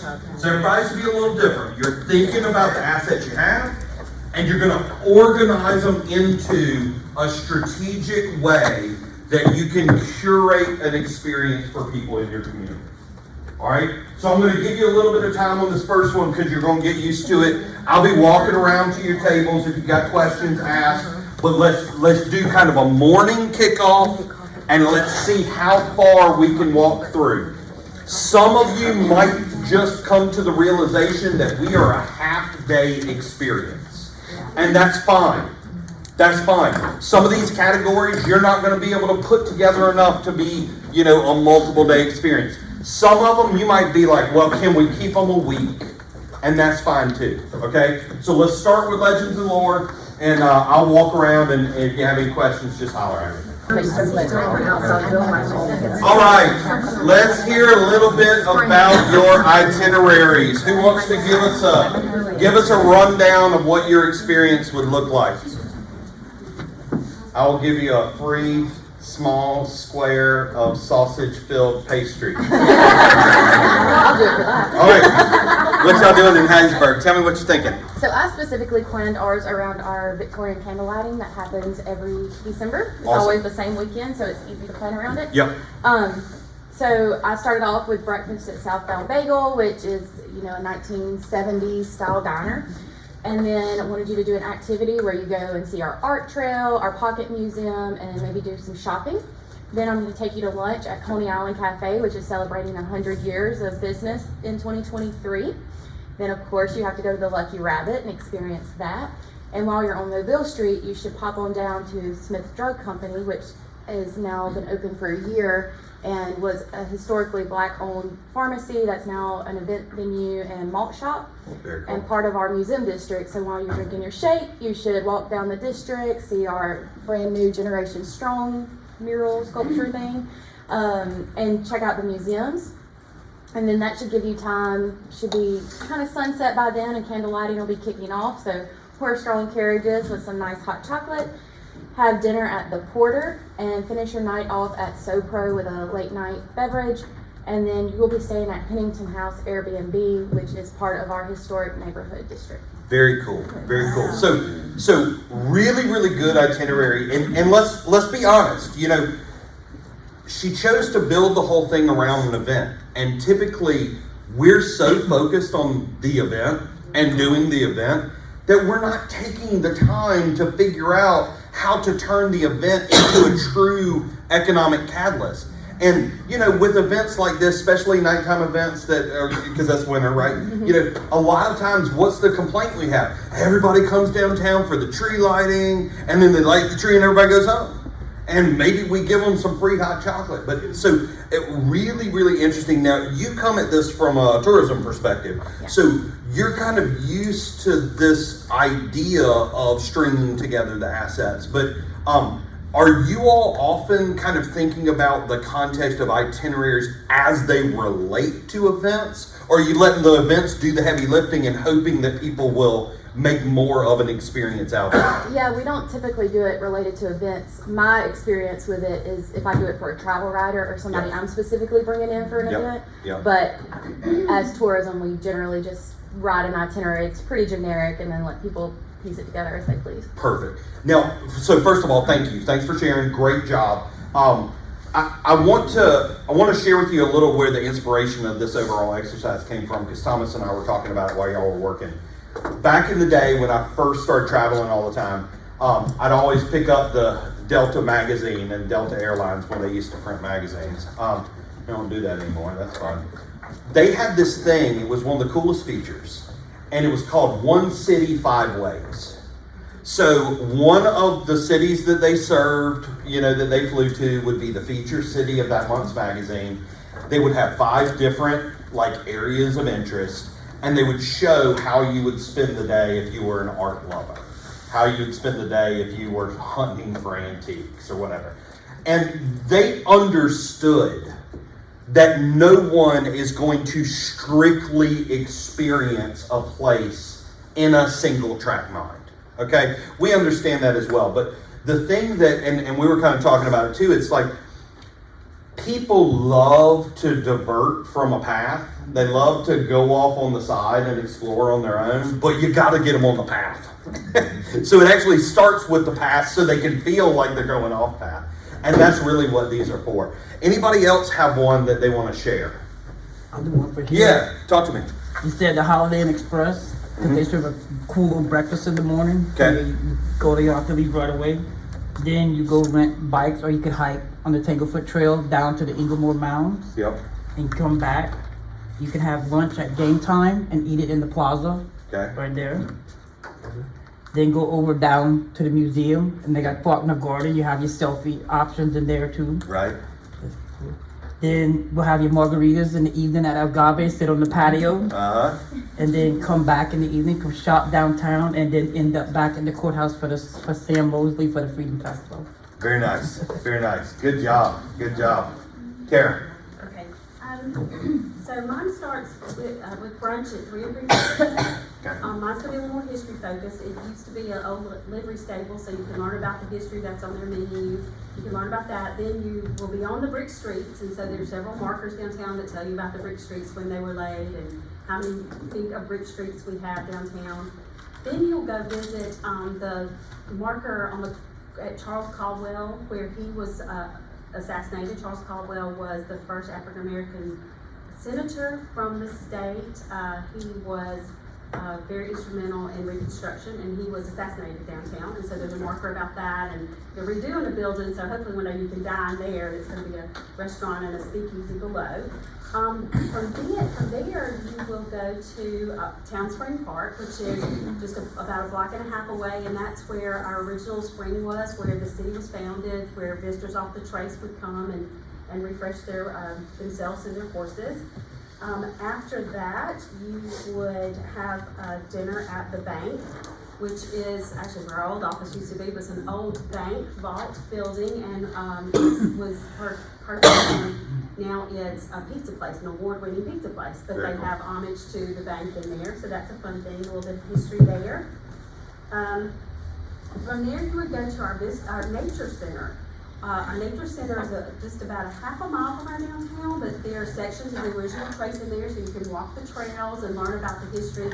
And they also have an arboretorium. Anyway, after that, you would visit our visitor center, where you get a little more immersed in history, and that is right off of the Natchez Trace. And they have some displays there. After that, you would visit Mississippi College, where you could see Provine Chapel, which Frank Lloyd Wright said was the most beautiful example of neoclassical architecture. Wrapping out the afternoon, you could visit the historic markers that we have, and then you could dine again in our Main Street District at Nolensville. Perfect, absolutely, and that is such a it's a very rich collection of kind of taking asset to asset and carrying them through. Yep, what you got? So we've got a lot of food things in our town, and so my tour involves visiting places that are not typically open for tourism, right? So we've got Three Dogs Farm, we've got other producers, and so my tour is built around you come, certain days when the businesses would be equipped to show you what they have, because a working company can't do that all the time. But you'd start at Cotton and Tumbleweeds, which is a coffee shop, but it's also got booths and different crafts for sale. From there, you could move down the street to Corner Market, which is a pharmacy, but also has gifts. Flora Proper is a dress shop on the street that at least the ladies in the group might visit. We've got an artist studio that would be part of that. And then it would be a bus type movement to go through the different farm things. So we've got 3 little farm things, and that would have to be organized and orchestrated. After that, you can have lunch at Railroad Pizza, followed by a visit across the street to the Flora train depot, which is in the process of becoming a little historic museum. Cross the street to have your picture taken in front of the 40s pickup truck at the Cotton Gin. From there, you can do a little shopping at the Rain Shoveler, the Flora Butcher. The War Memorial is adjacent, and then you could end the day at, we've got a nice steak and seafood restaurant there. Very cool. Anybody have trouble stringing a day together? Sure. All right. So, history is one of the interesting things. I mean, every community has it, but it's not always that interesting. Let's be honest, and that's okay. That's completely okay. I think the thing is understanding what you have and being able to feel like what's appropriate. So, Saltillo, you shook your head. It's like no. But guess what? You're close to a lot of other things. You can say you love. Yeah. Right. So just understanding that you do not have to hit a home run every at bat. It is amazing what a little base hit will do. Stringing those things together. A couple hour experience, that's a great part of a multi-layered experience. So don't knock yourself. Don't feel like you have to have this huge experience for every single one. Okay? So anybody else want to share anything on this one before we go to the next one? Okay. So the next one is a little bit different. This is the one that's my favorite because I like to learn all the places that I have to eat. When I travel, I try to figure out ways that I can have as many meals as humanly possible in a day. But then I also like to find ways that you can actually eat in between the eating and eat in things that would actually sound like shopping, but it's actually eating. Okay? So that's really, I call this food and flavor. It is a combination of dining. It's a combination of food-oriented experiences. But it's also a combination of those things that we just consider local flavor, the personality that's unique to you, that person. I mean, I was in Water Valley earlier this week, and I got to meet Mr. Benny. And Mr. Benny he was what, third generation, and then Mr. Bobby's fourth generation, and then Karen's fifth generation. And they run the drugstore downtown. You know, Mr. Benny comes up and he literally is just like, "Can I give you a hug?" Now, he didn't ask me first, he asked Jeannie first, and then I was like there second, so I got the obligatory second place hug, but still. And he was great, you know, and he gives you this little card, and it says, "God loves you and I love you." And he's like, "Put this in your pocket." And like later on in the day, you stick your hand in your pocket, and it's like, you look, it's like, it is just, it is, but it's not just that. It creates a connection. It like paves this pathway to feel at home. You know, like Mr. Benny made me feel like I belong in Water Valley, Mississippi. And one interaction, one simple gesture, and now all of a sudden I feel at home there. And that's what local flavor is about. You know, those are those things. It's like, you know, going through, and you probably would be shocked some of the things that I remember from your communities when I've been there, and some of the interactions that I've had, and the little things that just make it feel special and feel like, yeah, like I could live here, you know? So that's what we want to kind of think about. It's like, let's say that we want somebody to taste your flavors and fall in love with your place. Okay? So take a couple of minutes. Let's think about what are we going to do? Like this is, and actually, let's do this. Just to kind of take it up a notch. Let's think about, let's give you an audience. Okay? Let's give you a person that you know, just like we're talking about, it's almost like a travel writer. We are crafting this itinerary for a person who does not live in the community, is interested in purchasing one of your downtown buildings, restoring some people.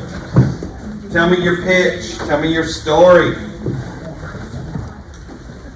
All right, Hattiesburg, y'all want the money? So we're wanting to stay overnight, right? Yeah. So we've got them booked. We've got a new bed and breakfast opening in the historic neighborhood, which is directly adjacent. Okay. So we're putting them there. And then we start out, we have them come to Southbound Bagel for breakfast. And then we have a scheduled historic walking tour. That tells them kind of the history of Hattiesburg and gives them a little flavor of all of this stuff. Gotcha. And we take them to the Pocket Alley and show them that. And about that time we get break for lunch. We go to Grateful Soul, which is a cool little eclectic blue plate. Yep. Then of course we got to take them to Lucky Rabbit. Yep. That's our largest draw. And since we're down that way, and they'll everything around Lucky Rabbit.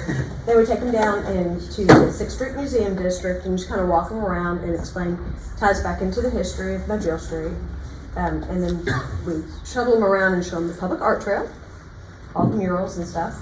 Then it's going to be on a Friday night, so we're taking them to Twin Forks to get a cool wine and cheese tray, gift basket, and then taking them live at 5. Perfect. Then we invite them to round out their night after live at 5 is done to Grill and Grocery, a local live music venue. Perfect.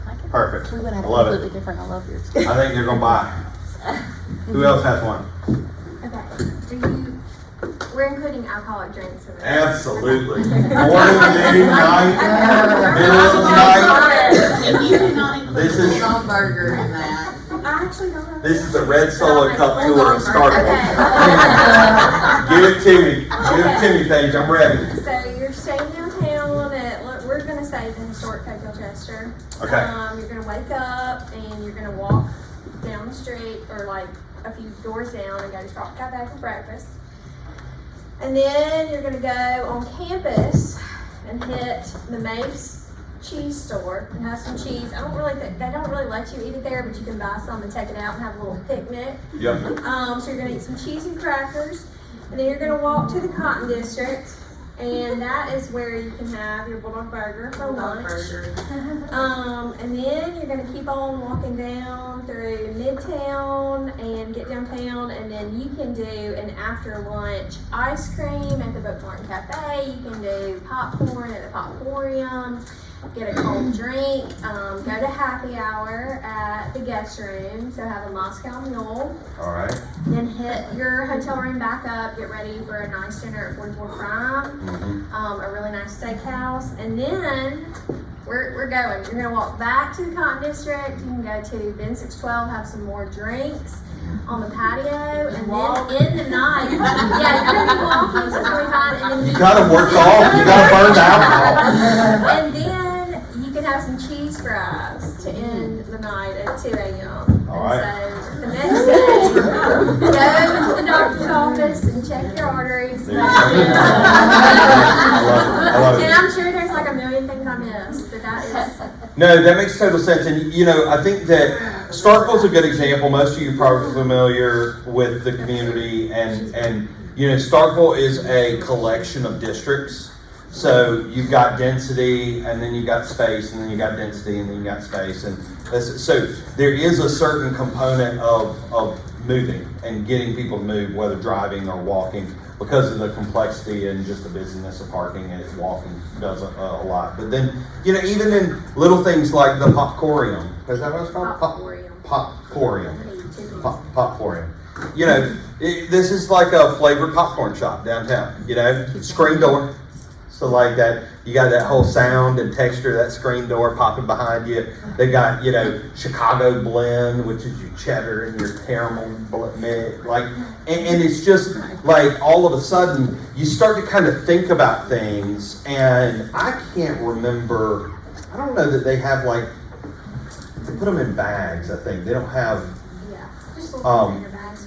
But like you start to think about all these different experiences, and like one of the biggest things that you want to think about from a district standpoint is like, how are people really connecting to all of these different things, and like, you know, whether they are, I mean, there's nothing like walking down, okay, farmer's market, perfect example. People have farmer's markets. Some of your markets have fresh cut flowers.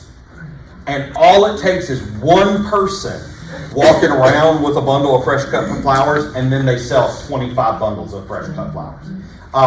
You know, one person walking around with a box of popcorn, eating popcorn down your street, and all of a sudden it's, I gotta have popcorn. You can't smell popcorn and not want popcorn. So, you know, thinking about those different experiences that stitch together, and they kind of create waterfall effects.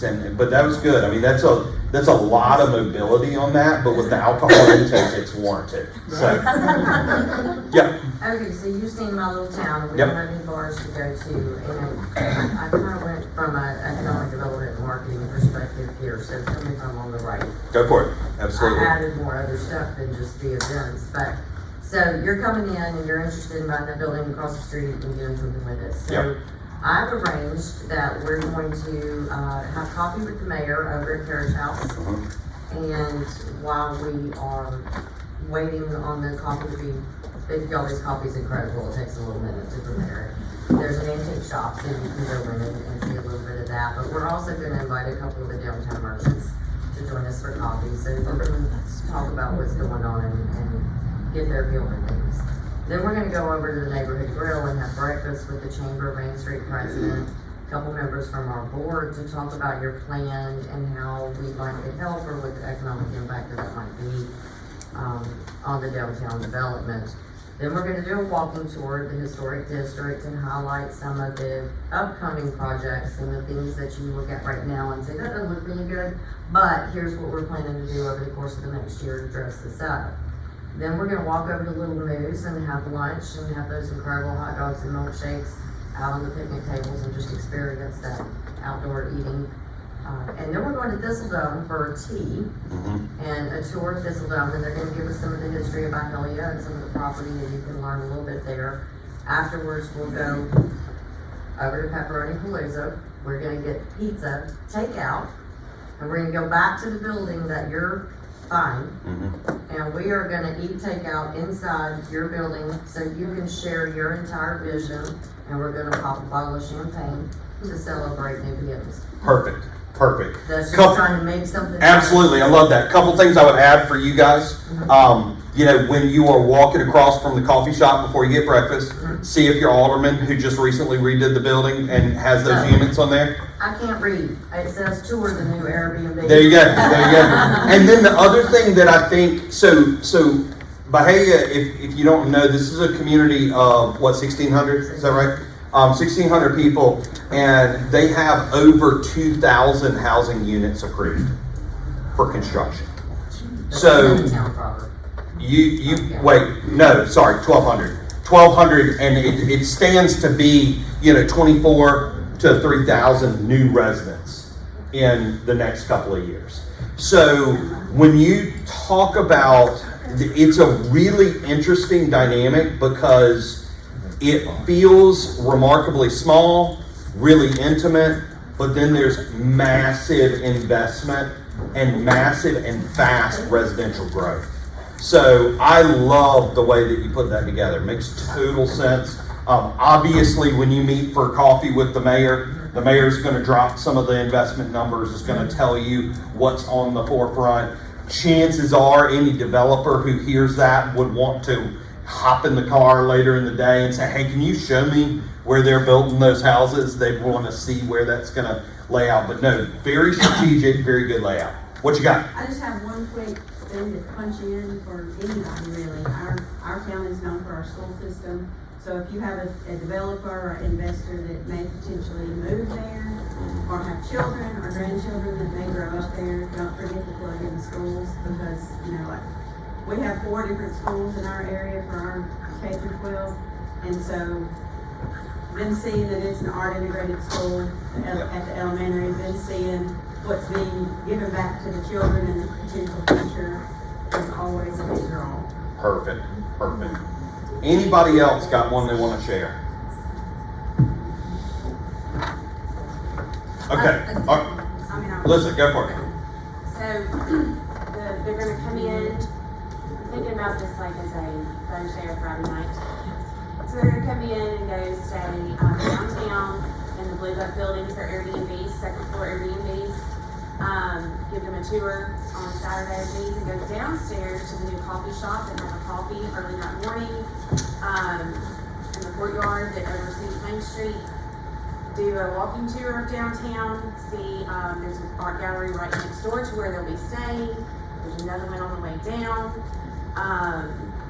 Show them the historic downtown, all the historic buildings, and have brunch if it's a Saturday, lunch if not at the BTC. And let them check out that building.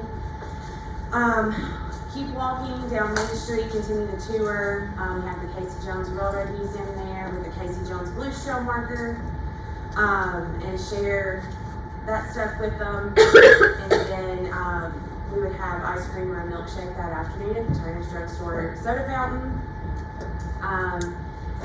There's the backtrack antiques and stuff over near the museum, antique shops and different things like that. And then we would wrap up with dinner at Crawdad Hole that night, and you can have a beer, shrimp, crawfish, whatever, and with live music at the Voyagers Rest there, so they can see, you know, see what happens in us. Very cool. Yep. I just wanted to add, don't overlook the benefit of a driving tour. If you're trying to get someone to come renovate a building, drive them around, just drive past the places that have been renovated. You don't have to take them in every one, but maybe you've got a little list of the 5 buildings and, you know, generally what was done. And that way they can be informed by, A, this is doable, B, here are the 5 different ways people have already done it. I'm not having to invent the wheel. We're back to the R&D, right? Absolutely. Rip off and duplicate. Yeah. Absolutely. No, great point.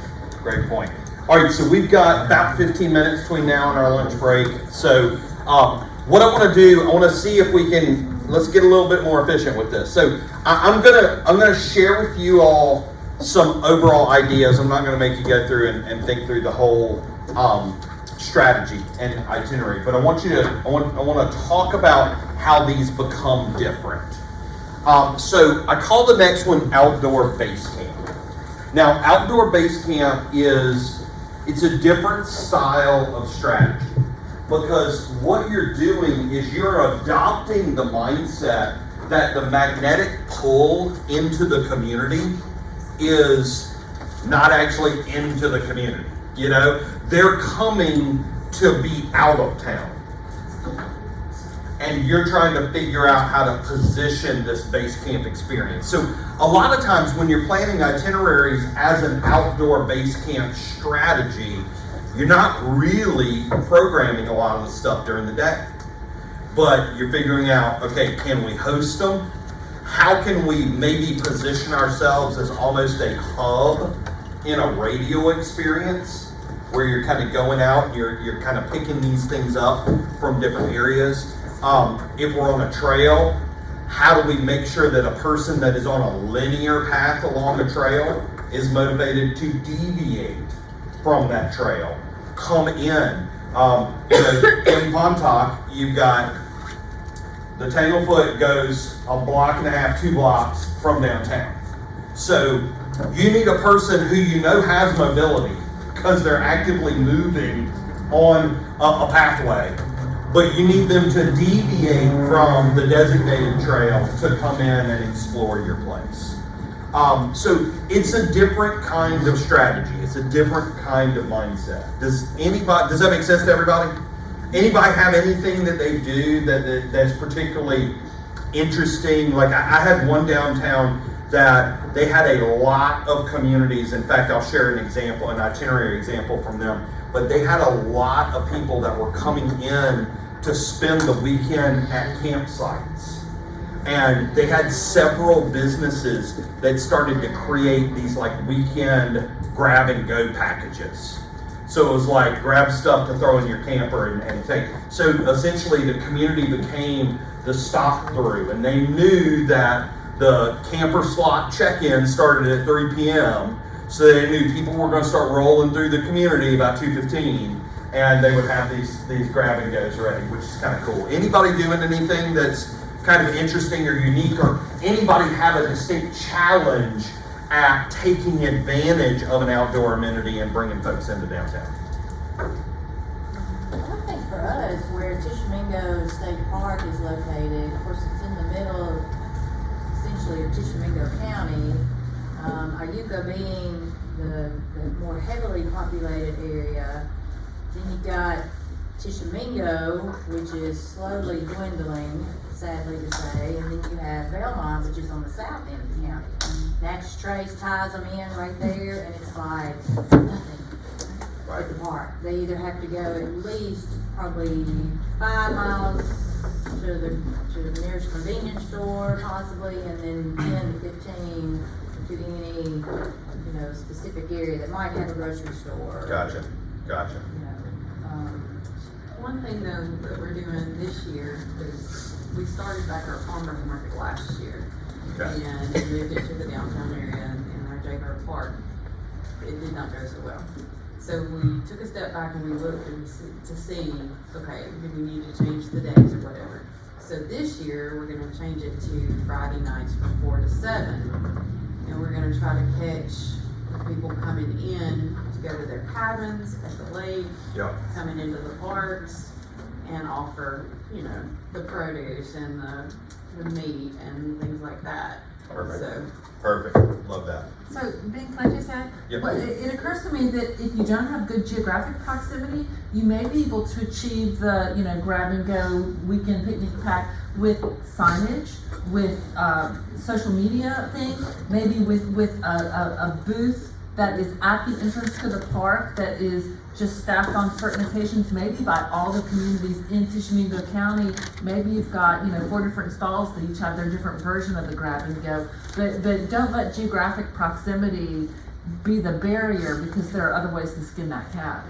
Yeah, and it's interesting that you kind of made the connection between the market, the farmer's market. I stayed in an Airbnb recently that the Airbnb had like 4 reusable canvas shopping bags that were for the local farmer's market, and literally screen printed on the bag was the market schedule and like information about the market. So it was almost like implied, hey, if you're here over the weekend, guess what we always do? We always go down, so it was this kind of cool dynamic where it's like when you're staying in something like an Airbnb, part of, you're almost declaring that you kind of want to live like a local.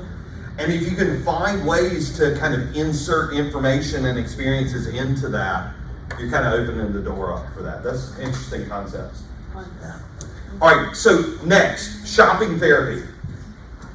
So shopping therapy can be a very interesting one. This is actually, how many of you do some sort of ladies' night out, girls' night out, retail promotion, some sort of extended hours promotion, something like that? Okay, so a lot of times what happens is we plan these retail promotions and then we're done, did it, right? And it's like, man, we love a good third Thursday. We love alliteration. You know, first Friday, second Saturday, third Thursday. We are nailing this thing. But we have to remember the whole point there of that retail promotion is to change and reprogram consumer behavior. So whether we're talking about an extended hours campaign, I had a community, Spencer, Iowa, that took this idea and actually created a Christmas shopping itinerary. And so it's like, we're going to try to make it as easy as possible for you to think about how you can shop our district. So this is a really interesting kind of way to think about what all assets do we have, how would I string it together in a shopping tour, and how do we make sure that when we do ask our businesses to stay open for an extra hour and a half once a month to change consumer behavior, that we're starting to realize some economic impact during that. Does that make sense to everybody? Any questions with that one? Okay, so, yeah. One thing we talked about the other day was when we have like the wine and shop, doing something for the guys. So while the girls are out shopping, the guys have something to do too downtown. Right. Because they gonna have the credit cards too. They, I want to buy this. Right. Well, and that's, you know, when we were in Starkville, you know, one of the things that we kind of talked about in Starkville with their events, they got an amazing unwind.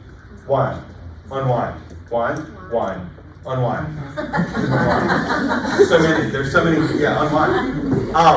And unwind was really successful. Like the business owners are big fans because it turns into sales and it means money to them. And, you know, in typical Main Street fashion, they recognize, hey, this event trends very female.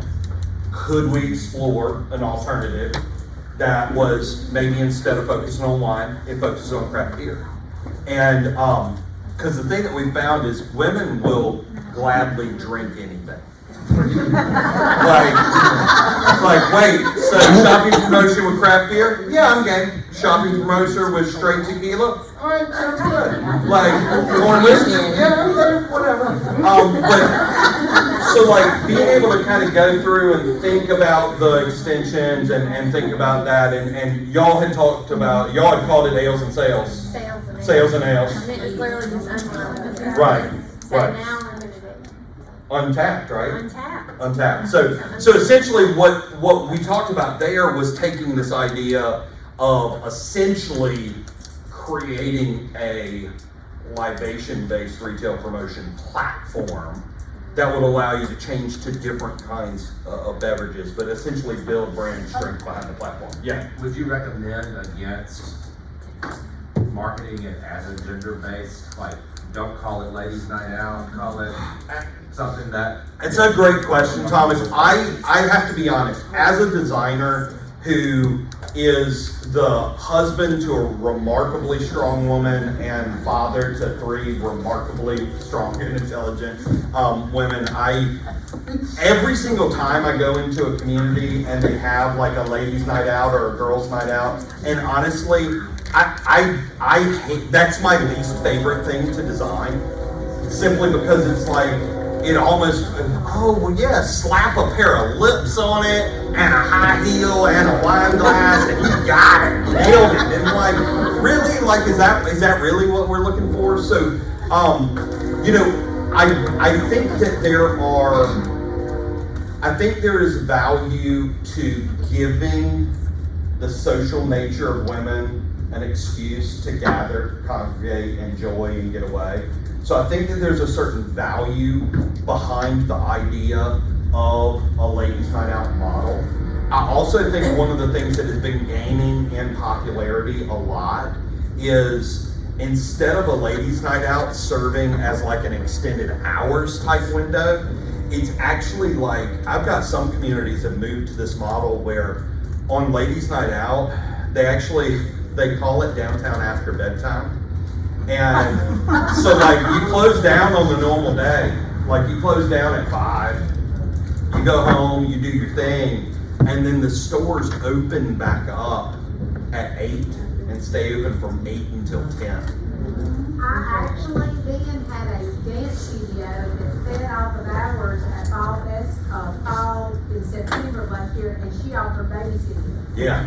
She made money. She offered mom's night out. I love and that. was babysitting while they shopped. I love that. I love that.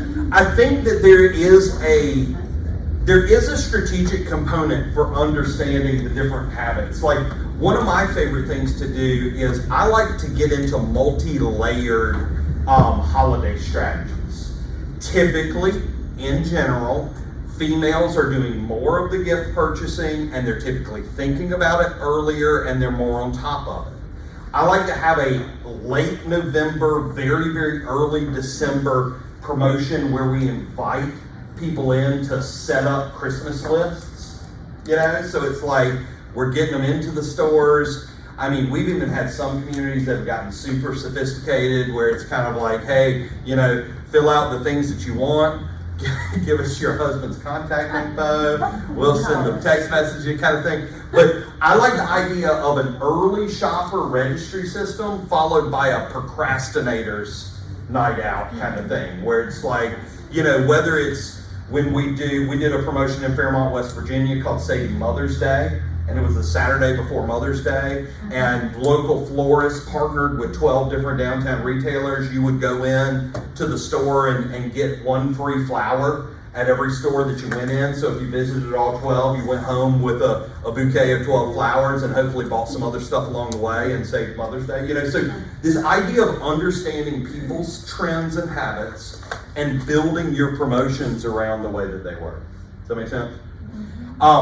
Couple more and then we'll take a break and eat some lunch. You know, art, culture, music, these are those itineraries built around your scheduled cultural activities. Concert series, concerts in the park, a performance at the movie theater, like all those things. We have a lot of work, a lot of resources, a lot of effort that go into creating this experience that bring people from outside our community into our community to have that experience. And then all of a sudden it's like we're not doing anything else. And there are these big like experience gaps that exist. It's like shows start at 7, businesses close at 5. So it's like, come to our community and do nothing for 2 hours. And so being able to kind of figure out that and create some good strategic responses to it. Holiday traditions, you know, fill those gaps. If you're going through, we have a Christmas parade. Christmas parade wraps up at 5 p.m. and then we have tree lighting the same day at 7 p.m. Seriously? Well, so what do you do in the 2 hours in between? Nothing, because all the stores are closed. You know, so figuring out those gaps, figuring out the ways that you're turning the things that you already do or the things that you should be doing into more holistic experiences. You know, creating this whole connected experience, again, with the focus on making money, creating connection. Like we're really trying to leverage our assets to build a stronger, more sustainable economy. And there is that kind of secondary byproduct of constantly having people fall in love with your place. Like that's a really great thing to be doing as well. Now, this is what I think is probably the most important one. If you don't do anything else, think about all those assets that you defined. Think about all the things that you wrote down and craft an itinerary of how to reintroduce someone to their town. And how do we typically do this? Buy local. Hey, shop local. And that's it. Shop local. Hey, shop local. Like, really? No, that, or what? You know, shop local or our kids won't eat dinner. You know, shop local or we'll have to close, you know, like, so what happens is when you live in a place, you develop your kind of typical response to things. It's stimulus response, you know, so it's like hungry on a Tuesday, gonna order from Tomoteco, you know, order on a Thursday, getting close to the weekend, feeling a little fancy, we're gonna DoorDash Mama Maria, you know, same thing. And the logic says that the people who are local would be the most motivated and excited to explore everything new that opens. That's what logic says. Reality says that if you've ever owned a business in your district, you will know that you will have people walk in every week that are like, oh my God, I didn't know this was here. This is so nice.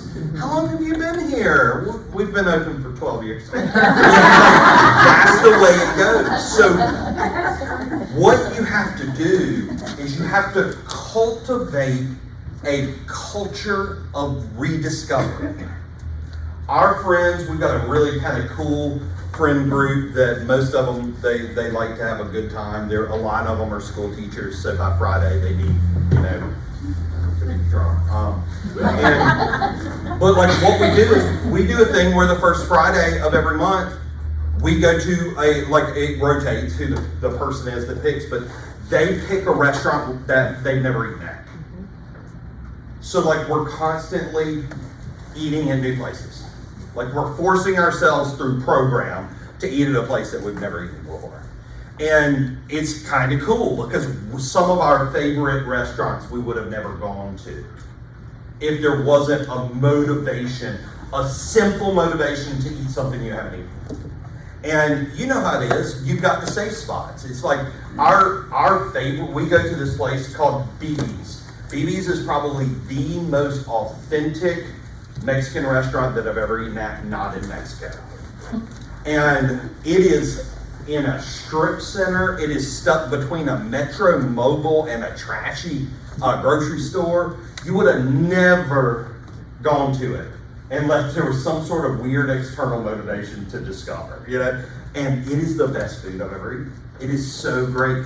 And like, we take people that come to town to eat at BB's, and of course they think we're stupid when we walk in, and they think we're genius when we leave. So we're like, oh my God, that was amazing.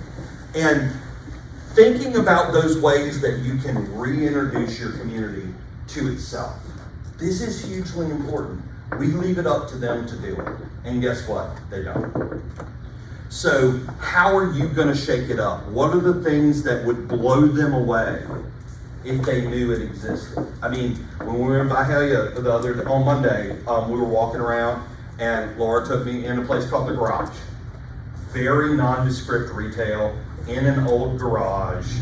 You know, you walk in, got rusty tin roof on the ceiling, concrete floors, you know, and then I start walking around and it's like, they sell $110 fish hippie button-up shirts for men. You know, it's like, I'm pretty sure that a lot of the people that live in Bahia don't know that that's there, or don't know what they carry, don't know the depth of what they carry.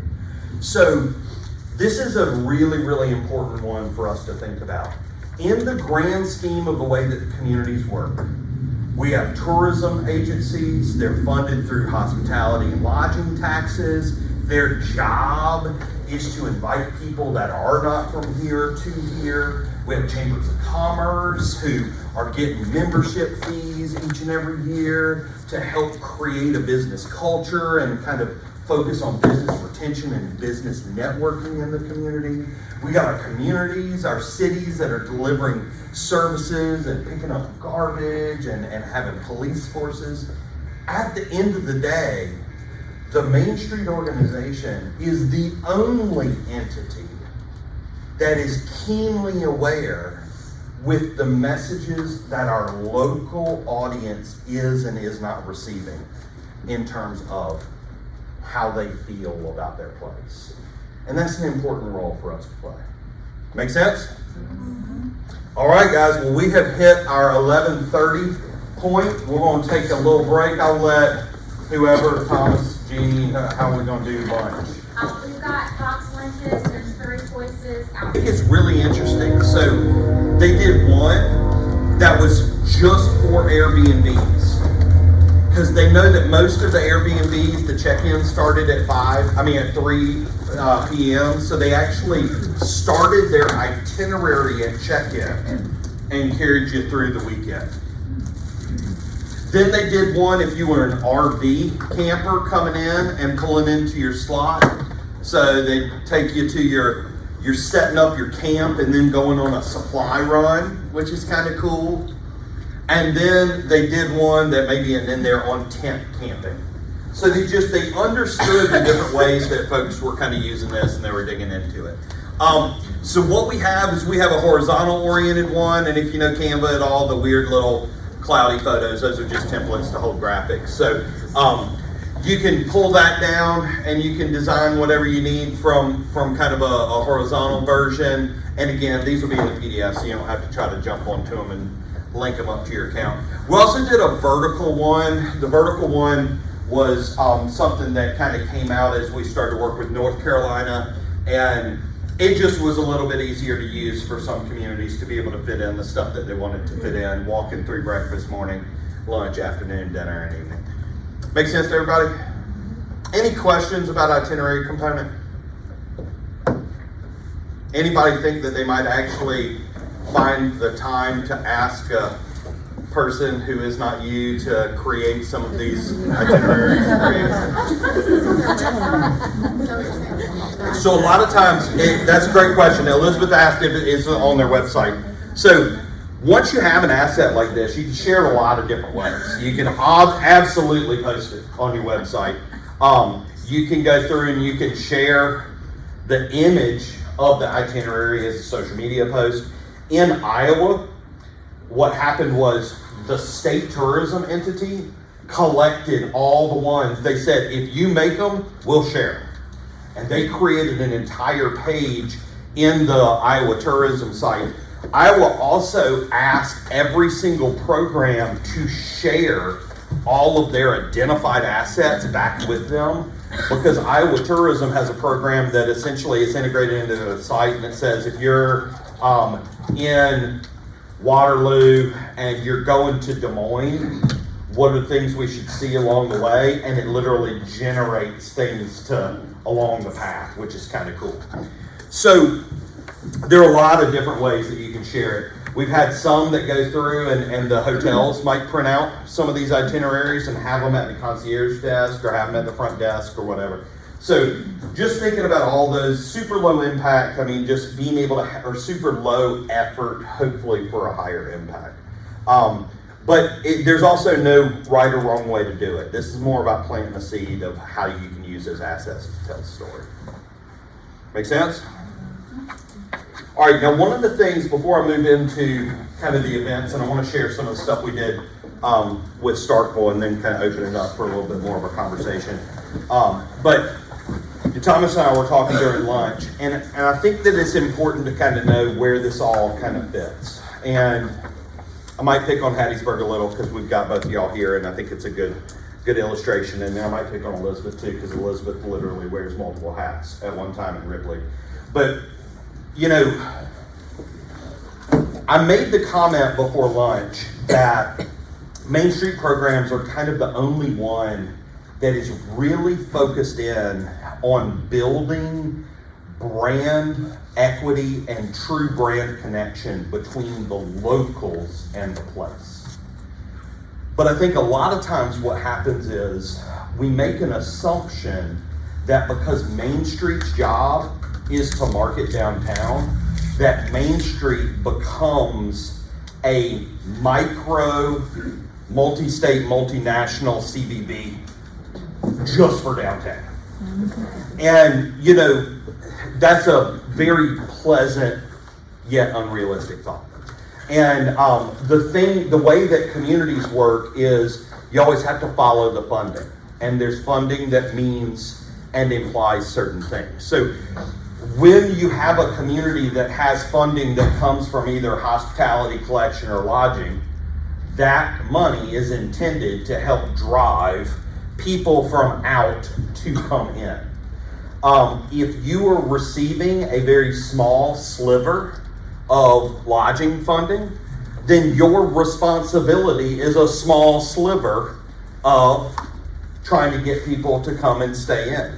You can't assume that you have the resources nor the savviness to launch some sort of multi-state marketing campaign on a budget that you made from a beer tent at your local festival. Like it's a non-congruent strategy. It's not the way that it works. So that's where partnerships with your CVBs becomes remarkably important. It's where coming up with these curated itineraries that your CVB might then be able to share for you, or when you start to find the sweet spot where the work of asset identification, organization, and curation paves the way to tell a countywide tourism story and put those heads in the beds and therefore justify reinforcing that story. And that's where that sweet spot in the relationship between our main streets and our CVBs exists. Does that make sense? So would you guys, I mean, I know I'm putting you on the spot, but in Hattiesburg, I mean, obviously relationships really good and really tight. Like, can you talk to us a little bit about how you all work together, making sure that as a Main Street organization, you're bringing people in to attract the Main Street, but also creating content that on the CVB level, we can make sure that we're telling downtown story as part of the magnetic pull that's pulling people in the market? I'll start and let you really answer a lot of that. But we really started, just so fortunate that Marlo came in as the director for our tourism. She already knew about Main Street and she got it. So that's really the first step if you don't have that relationship with somebody. She's on my board, she's been on my board, we'll have a permanent seat on my board, because then she came up with the idea of us doing a shared services agreement between us, where, I was, at that one point, I was one person with a minuscule budget, like you all know, and she's like, we have money, and we know that most of the assets reside in downtown, that's where people gather, so it made perfect sense, to fit together. Let Paige kind of address how they make it happen. Yeah, so I'll go two perspectives for just a second. So one, on the tactical side of what we do for downtown, we run the social media, we create any graphics for events, things like that. Revamp our website. Maintain the website, revamp it, everything like that. But then if you flip that on its head, what is the CVB getting out of it? Well, if we write a blog for the downtown site, we make sure we link it on our site too, because just text speak, but Google really likes it when websites talk to each other. So that gets them a plus and us a plus. We also, through our tourism grant program, which funds events and stuff, they're able to apply just like every other event in town, and we can give them sponsorship opportunities through that. I am on the promotions committee for downtown, so I'm connected that way. And then one of our team members serves on the merchants committee too. So we try to show up and come to events and talk to merchants. And if we're going, and just because time is of the essence for everyone, if we're going and shooting something for downtown, we go in with that angle. This is downtown, but then as the CVB, well, we're already here. They've already set this cheese tray up or whatever it is. That's the most recent one. Let's go ahead and get that from a tourism angle too, and what does that look like, and how are we using these moments to capitalize on everything? Is that kind of absolutely? And I think the thing that I want to point out there is, and it's funny, I'll see if I can layer some of the conversations we've had recently. So, we've had conversations about countywide Main Street programs, and the problem with countywide Main Street programs oftentimes is what they try to do is they try to be a local Main Street program, just spread the geography they serve super wide.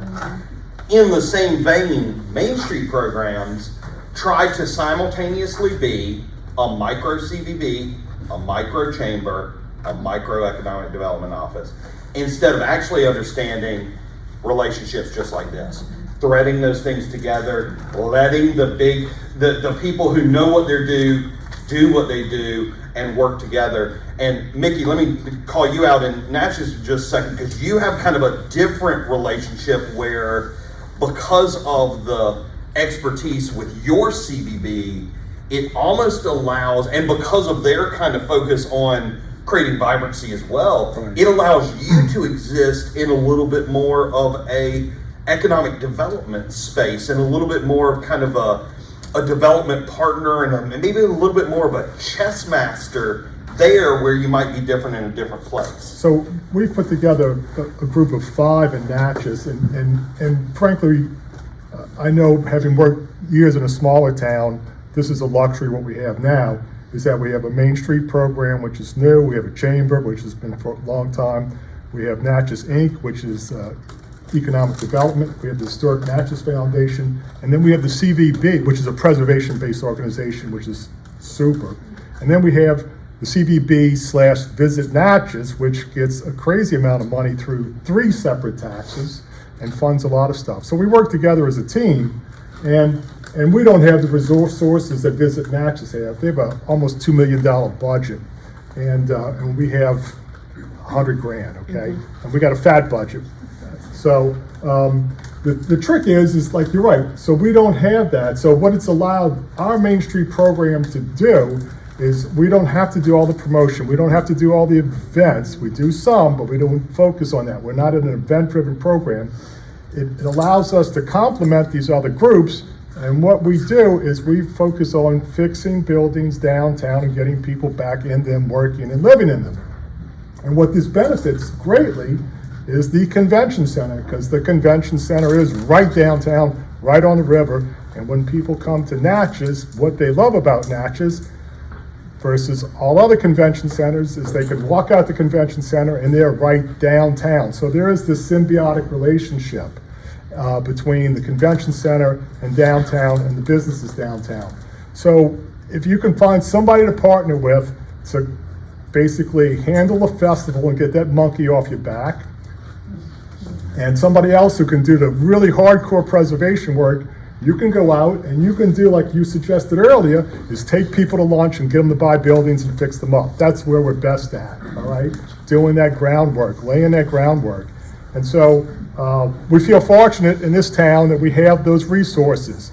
Not every town has that, but somewhere in your town, in your county, those resources exist even on a small scale, and you need to leverage them. And that's what you're talking about. Fantastic, fantastic. And I think one of the biggest things, and it's kind of been I'm gonna say it's been a misunderstanding that has been prolonged since, I don't know, 1977. And this idea that the 4-point approach implies that there is one and only one way of doing things. And I've started to refer to it more as the 4-point filter. Like these 4 components that we focus in on, focusing in on the way that the place is designed, the way that your unique history is preserved, but also just the way that you create that intersection between people and place. That's hugely important. The way that you tell your story and create vibrancy and create, places and opportunities and events for people to fall in love with your place, that's hugely important. Your stewardship in helping to create an economy that businesses can actually not just exist, but possibly even thrive, possibly even pay themselves, that's a really good thing. And then this whole idea of creating and cultivating communication channels, communication relationships with your community so that they're actually listening to what's going on. We talk about marketing, we talk about organizational advocacy all the time. And the fact is, you go into communities, how many communities wish that they had a centralized, single, uniform, one-stop shop community calendar that had everything on it, right? Guess what? Nobody's gonna go to it. because the individual people that we're trying to inform aren't doing the work to inform themselves. They're only complaining after the fact that they weren't informed. You know, it's frustrating. It's like they're not actually looking. And my dad, God bless his soul, he told this story, and it was a joke, and it was my favorite joke, but it was, you know, he talked about this old man who, he had lived in this house his whole life, and well, the rain started pouring, and the valley started to flood. So the fire truck drove by and said, "Hey, we're evacuating the valley. Hop on the truck and we'll get you out." And he said, "Nope, this is my home. God will take care of you." Well, the rain kept falling. Finally, he had to move up to the second floor. And water kept rising. Fire company came by again in a boat. Said, "We're here to get you out." He said, "No, this is my home. God will take care of me." And rain kept pouring. He climbed up on the roof. Finally, the fire company came by in a helicopter. Said, "We're ready to get you out." He said, "I'm staying here. This is my home. God will take care of me." Well, finally, rains kept going. Man drowned and died. And when he got to heaven, he was like, "I thought you were going to take care of me." And God said, "I sent you a fire truck, a boat, and a helicopter. What more am I supposed to do?" And like, our communities are the same way. It's like the people are like, "Well, I didn't know about it." Well, I ran ads. I put it on Facebook. I tattooed it on my face. I bought it. You know, like, what else are we supposed to do? So it really is about cultivating relationships and cultivating an audience that wants to hear and is actively listening. And I think that, I mean, does anybody feel like they have gotten to the point in their communities where when they communicate, like, does anybody feel like they have a community that is actually good at actively listening?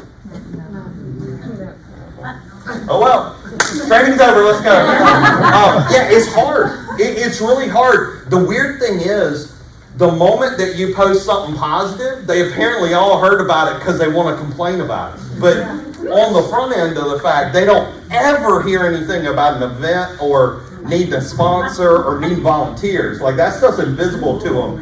But post that you did something good or got a grant, holy shit. Don't tell anybody you got a grant. Never. Because then it's like, where'd that money come from? Why are we going to do that? You got to pay $750,000 to get $250,000? That's stupid. Like, it's the way it works. It's the way it works. So, you know, as you go through this, I think that a lot of times we talk about marketing, and we have to remember that in the Main Street world, we're marketing two things. We're marketing ourselves as an organization, and we're marketing the place that we are the stewards of as a destination. Okay, so what I'm going to do is I continue to avoid the event conversation like the plague. So I'm going to share some stuff that we talked about yesterday in Plum Talk. So you probably heard me talk about this a little bit. We've got, every Main Street organization essentially has the same 5 audiences. We're all struggling to talk to the same 5 people. Okay, so we're trying to talk to donors. Our donors, that's our sponsors. That's people who are just like, you know, giving us rolls of toilet paper for our office. That's, you know, our members or our investors playing giving. If we're a Chamber Main Street, we got our Chamber members. If we're a 501c3, we got to figure out how to have non-member members so that we can get money but don't call them members. And so we have that whole category. That's the people who give, you know, they believe that there's some sort of value in investing in it. Then you got your owners. These are the maddest. These are the business owners, the building owners, property owners, developers, and prospects. Okay? You know, invariably, they're the ones, my phrase is, our business owners are putting on an event every day, and they're doing it on their own dime. So, invariably, they operate in a general sense of sheer exhaustion plus frustration plus anger, pretty most of the time. But then you have, like, our property owners. As a field, we're really bad at knowing how to communicate to them. And we have a scapegoat. They're out of town. Man, how many of you have horrible out of town property owners? Right? And it's like, I don't know how to talk to them, they're out of town. Like, we haven't figured out a form of communication that allows us to communicate to somebody who's not physically here. So, out of town owner, we're out, you know? And so, like, that you can imagine that entire realm, we could spend an entire training just on thinking about strategies for communicating to the different layers and levels of ownership in our district. But being able to communicate to them is going to be real important for us. We got our public, that's our customers, that's our event goers, that's our general citizens. We've got our volunteers, that's everything from our board members, committee members, events, people that are just giving in kind or doing service for us. And then we've got our government. So what we do, and again, I'll share these PDFs with you because I think that these might actually end up being pretty valuable for you. What I've done is I've broken down each one of these audiences. And so we start off with the very top box that talks about why this audience is important to our organization. Now, with these 5 audiences, we are combining the 2 types of marketing. But public is the only thing that's actually destination oriented. Our government, our volunteers, our donors, and our owners, that communication is all organizational advocacy and organizational relationship, okay?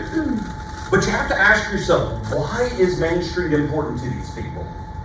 Why is Main Street important to donors? We believe that Main Street is a wise investment. We believe that this is a smart way to build business. We believe that Main Street can help leave a legacy. We believe that Main Street is an efficient way to advertise. We believe that supporting grassroots economic development makes your support of your community apparent. Guess what not a one of those is? Charity. When you ask somebody for money, you should ask them for money with the utmost confidence that they are giving money to something that makes a difference. Because by God, we put out the reinvestment stats numbers.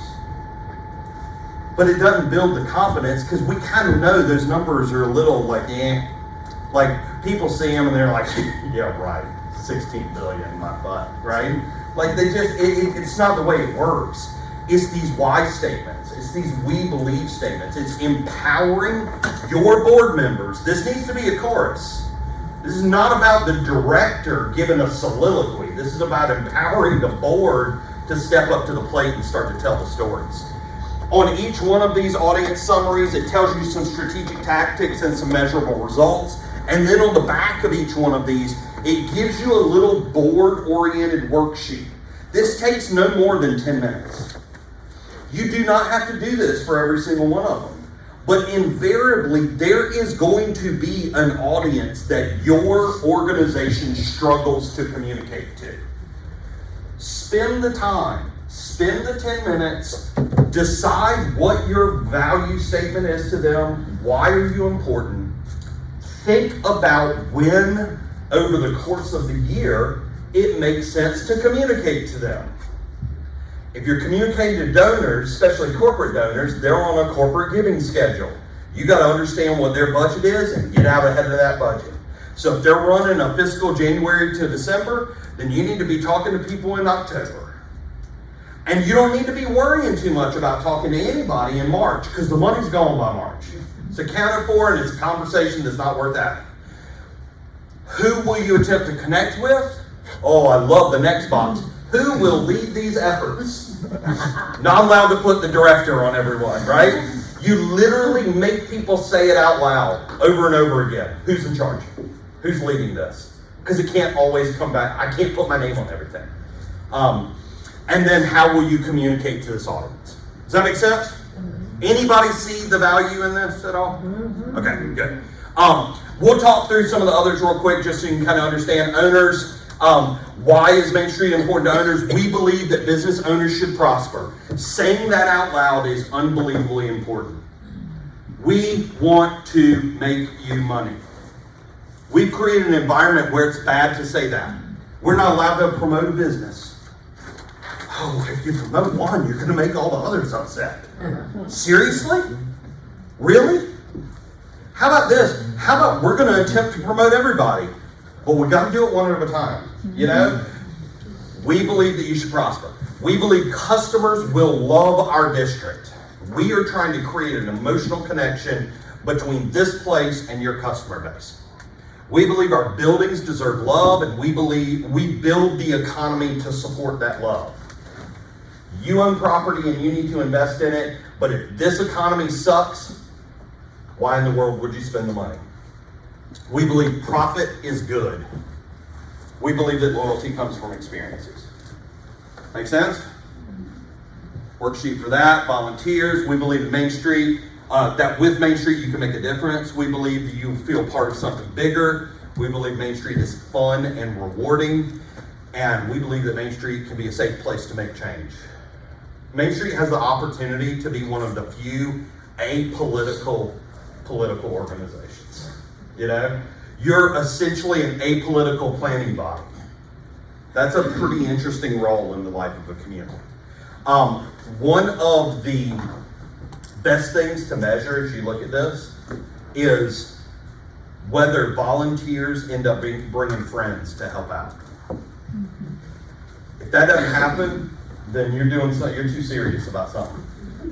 You know, figure out ways to make it fun. Government, we believe that Main Street are pioneers of economic development. We believe that growing tax base and growing jobs starts at the heart. We believe that Main Street makes the government's job easier. We believe that Main Street is the most efficient way to leverage financial improvement. Trying to talk government like saying words like leverage and tax base sound all, you know, economic development. One of the best things that we've learned in talking to communities about this, and it really is it's one of the goals, you know, you want to earn that seat at the table. You want to make sure that every time there's that strategic conversation that people realize, and it's like we need to have Main Street there. One of the best things that we had a mayor tell us as we were going through these is start the relationship before you need something. And that cannot be more true.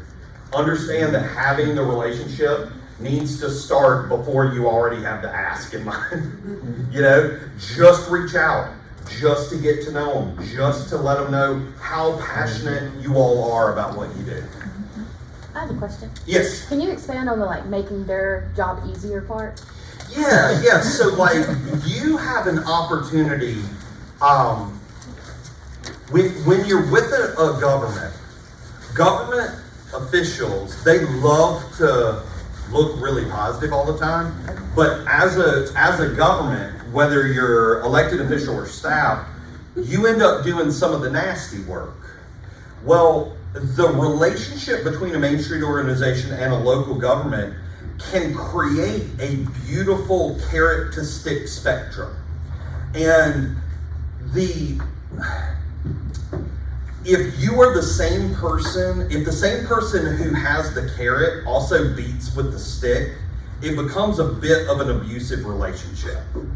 You offer the opportunity for a full spectrum of positive to negative, you know, this development partner alongside a community that's focused on quality and focused on making sure that the work that happens there is good. So what you do is you help to build out a sustainable relationship with business partners. And that's what makes it a little bit easier. And it also, you take on some of the things that a city government can't or isn't able to. So city governments oftentimes don't want to get into the business of creating vibrancy in the districts. They certainly don't, and they certainly can't get into the business of marketing individual businesses and telling that story. So you're a perfect complement to their product, and therefore if you package it the right way, you help to kind of cement that value. Tim, would you say another way to put that is that we can do legwork that will make them look better, that depending on the relationship, they might take some amount of credit for, right? Absolutely. Like they're willing to go along so long as they look good. And Absolutely. If you've ever done work with a state park, virtually every state park in the state probably has a friends group, you know? And the friends group exists as a strategic place to launder money You know, I mean, that's not the way that they say it, but when you really get down to it, it's like, hey, our hands are tied by DNRAC or by the State Park Service or whatever it is, but like now we have a group of passionate people who operate literally at our side. And we are attached at the hip, but they have the versatility to make things happen in a way that we can't. I was the president of a friends group for one of our state parks, and we had an amazing opportunity to build miles of trails. We had a volunteer crew that was coming in, but we had to have this dingo. And for it to go through the state procurement process was going to be months. We found out that this crew was available in 10 days. So our friends group had enough money, and it's like, hey, we would like to give you a dingo. So, you know, we bought this equipment and we gave it to them, and it helped to make that happen. It's all about those relationships where we're doing a stewardship, a level of stewardship that might be outside of your realm, but this definitely has the potential to make you look better. Absolutely. And then finally, the public. You know, we believe that people want to feel special. We believe events create memories. We believe that traditions are born downtown. We believe our origin story is important. We believe that downtown is how people become connected to their community. So this it plants a little bit of that seed of how to tell those stories. Now, in addition to that, we have created some communication templates that kind of work off of all these. And I think I shared some of these at Destination Downtown, you know, a tool that helps, like a template, one-page template that helps you to show off who are the members of your board. You know, who are those faces that make up the engine in the community. So I think all of those kind of fit in. Let me jump over to, we'll finally have the conversation about events and festivals. So for this, we jump over to Starkville, and this is some stuff we did with Paige earlier this year with the Hills Grant. You know, Mississippi, Starkville's been Mississippi's college town since 2011, is that right? That we did that? Yeah, 11, I think 11. And, but, you know, going through, looking at all their events, connecting the dots with the events. So essentially with our branding tech service there, we really focused in simply on the event extension. So going through, telling the stories about the different kinds of events. So we're going to talk about these, and you're going to just give us like a one-sentence summary on what the purpose of this is, okay? So Music on Main. Just live buskers. All right. How often does it happen? Once a month. High effort or low effort? Okay, low maintenance event. Regular, low effort, creating vibrancy in the district. Just happened. Just happened. Pain in your butt. Pain in the butt. But it was good. But So what is it? One day? yeah. Crawfish Festival, 3 hours. It takes about 4 months to plan. Gotcha. But raises about $20,000. Okay. Who does your graphic design? That's brilliant. Well, I did that. Yeah. I turned a crawfish into a crown. Look at that. I spent some time in the state before. I know where I'm going. So this is kind of a specialty event. This is not necessarily intended for the whole community, but it is also intended to be a fundraiser. So it's like a cool event that also generates operating funds because the money goes back to partnership, right? Yes. All right. Pumpkinpalooza. Just a fall festival. Happens once a year. Once a year. 2 Big hours. things. Thursday night. Thursday night. Takes about 2 months to plan. Gotcha. Pain in the butt? Mildly? Moderate. Okay. All right, these were not events. This is more of just kind of a layered message about things going on in the district. And kind of, because Starkville is made up of a collection of smaller districts, it was helping to kind of drive. So it's like, you know how it goes. It's like, I never did this for downtown. You don't do anything for Cotton District. You don't do anything for Midtown. So, you know, downtown and all around was the way, it was like a graphic diplomacy to kind of be like, hey, no, we're telling the whole story, right? Okay. Bulldog Brunch and Browse. Sunday ball games. Just extra hours for shopping and dining. Okay, so this was an event that was generated because the hotels there had a required 2-night minimum on home game weekends. So it meant that even if it was a noon game on Saturday, the people that were there were still required to pay for a hotel on Saturday night. And knowing that, we wanted to create an event that would create a little bit of vibrancy on Sundays. Sundays typically a dead day in your district, right? So it's a 4-hour window, right? 4-hour window Sunday morning. And the businesses that participate in this oftentimes report that the sales in the 4-day window are as solid as one of their really strong holiday shopping days. So when you layer this on top of a 6 or 7 or 8 game home game season, you're essentially giving your retailers an entire extra week of holiday traffic. So guess what? They kind of dig that. Same thing, this is an extension of the messaging, getting them around. All right, downtown at sundown. Summer concert series, more for locals, but we like to draw in on people that are in town for this too. How often does it happen? Once a month in the summer, May, June, July. High effort, low effort? Low effort. Okay, these are the type of events that teach people to come downtown regularly. Community market, going on tomorrow. People still trying to act to be vendors today for tomorrow's market. All right, so how long does this run? 31 weekends. 31 weekends. So this is not a lot of effort. This is We have a great board. We have a lot of sponsorship dollars, so we just hire out. We have like 2 rotating interns, have a board. Everybody on the board has to work 2 markets. Like, we get it taken care of. So, so it's more than farmers market. It's also gifts. What? No, it's just farmers. Just farmers market. Yeah. How many vendors? This weekend we had 20, but like the best weekend last year probably 40. 20 to 40 So it's vendors. still not very Okay. big, but All right. Saturdays. yes. Still not very big. And- We're struggling over here. Well, but here's the thing that's interesting though. You know, in Starkville they do it Saturday morning. A lot of people do Saturday morning, but guess what? If Starkville does it on Saturday morning, y'all do one, don't you? Thursday afternoon. Why you do it on Thursday afternoon, Lisa? Because we share the same vendors. Oh, because they got the same farmers.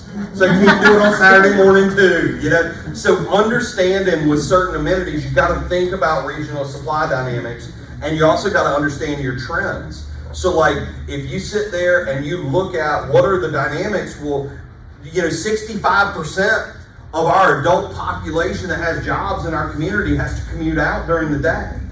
So let's do a night market on Thursdays that starts about the time they get back to town.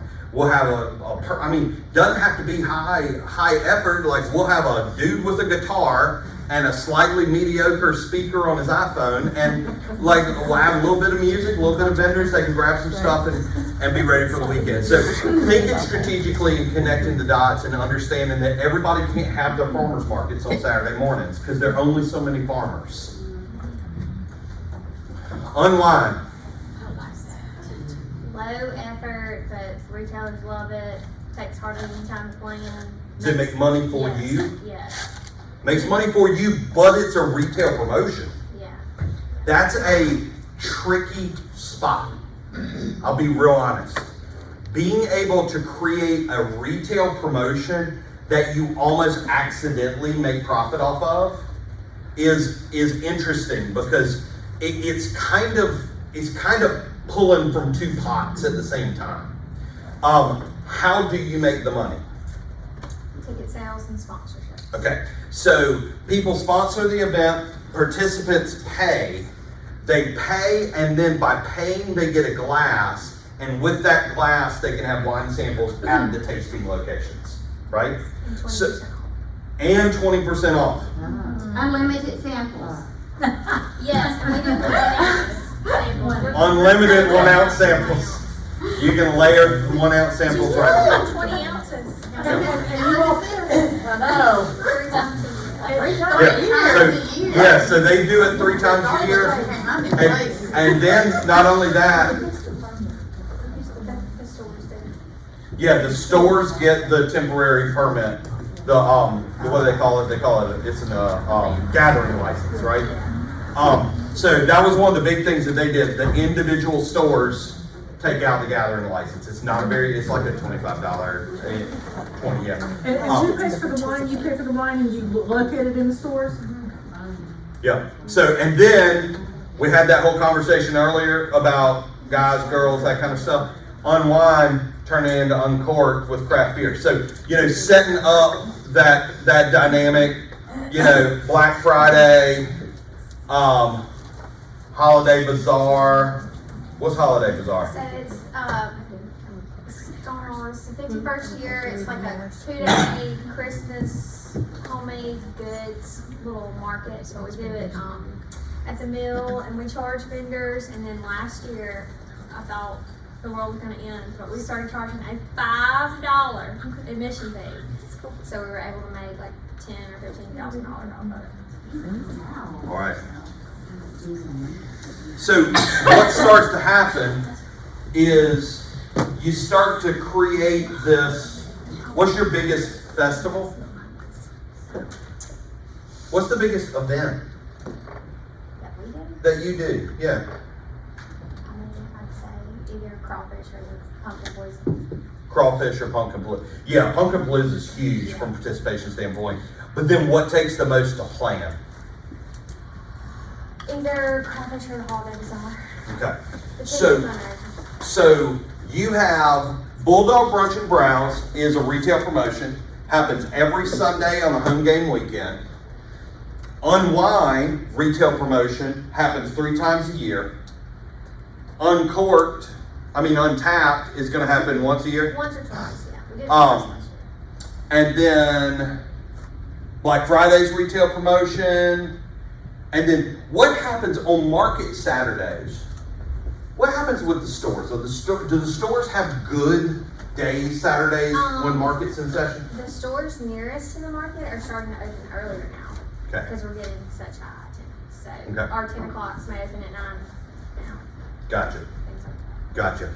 Yes, because we just, they don't want to participate. They don't want to open. From the or- retailer standpoint? Yeah. Okay. I don't all right, do so- enough to promote them, but you won't participate when I do exactly, it. exactly. Okay, so here's the deal. We'll spend a little bit of time because this is probably the stickiest spot in the Main Street world from an event standpoint. All right, so essentially, when we get into the world of retail promotions, most of our retail promotions manifest themselves in towns, close before the people that have jobs are done with their jobs. So the overwhelming majority of our retail promotions exist as extended hours campaigns. So then what happens is we think that alliteration is marketing genius. And thank goodness you have First Saturday. It's like screw Second Saturday. It's like it's not the Field of Dreams. It's not like, well, we open and they will come. Like our stores have collectively told the customers, we're not interested in your business. So to convince them that we are interested in their business takes time, takes trust building, and that's really what that extended hours campaign is. Now, when you make this selection of how you're going to do this, I need you to do it with foresight, okay? I understand the sexiness of alliteration, but you have to understand that the day that you pick needs to be the day that you intend to stick with growing and expanding. So in Hattiesburg, if you pick Saturday, you do it with the goal to start extending all Saturday hours. That's your winning. Now, Salisbury, Maryland, great example. They did a First Friday. They turned First Friday into a really, really great event. Thousands of people started to come out, started to shop the businesses. All the businesses stayed open, had a little band, and it was great. So like they started to get 4,000 or 5,000 people in downtown every First Friday. So what they do, they decided to then launch Second Saturday. Instead of extending First Friday into Fridays in downtown. The goal is teaching people patterns. So pick a day that's going to work for you. And if you do a third Thursday, do it with the intention that down the road, Thursday nights are going to be open late. If every downtown can be shut down on Mondays, sorry, can't eat in our town on Monday, then Thursdays can be the night that you can stay out late in that town. But you have to have that foresight. Does that make sense?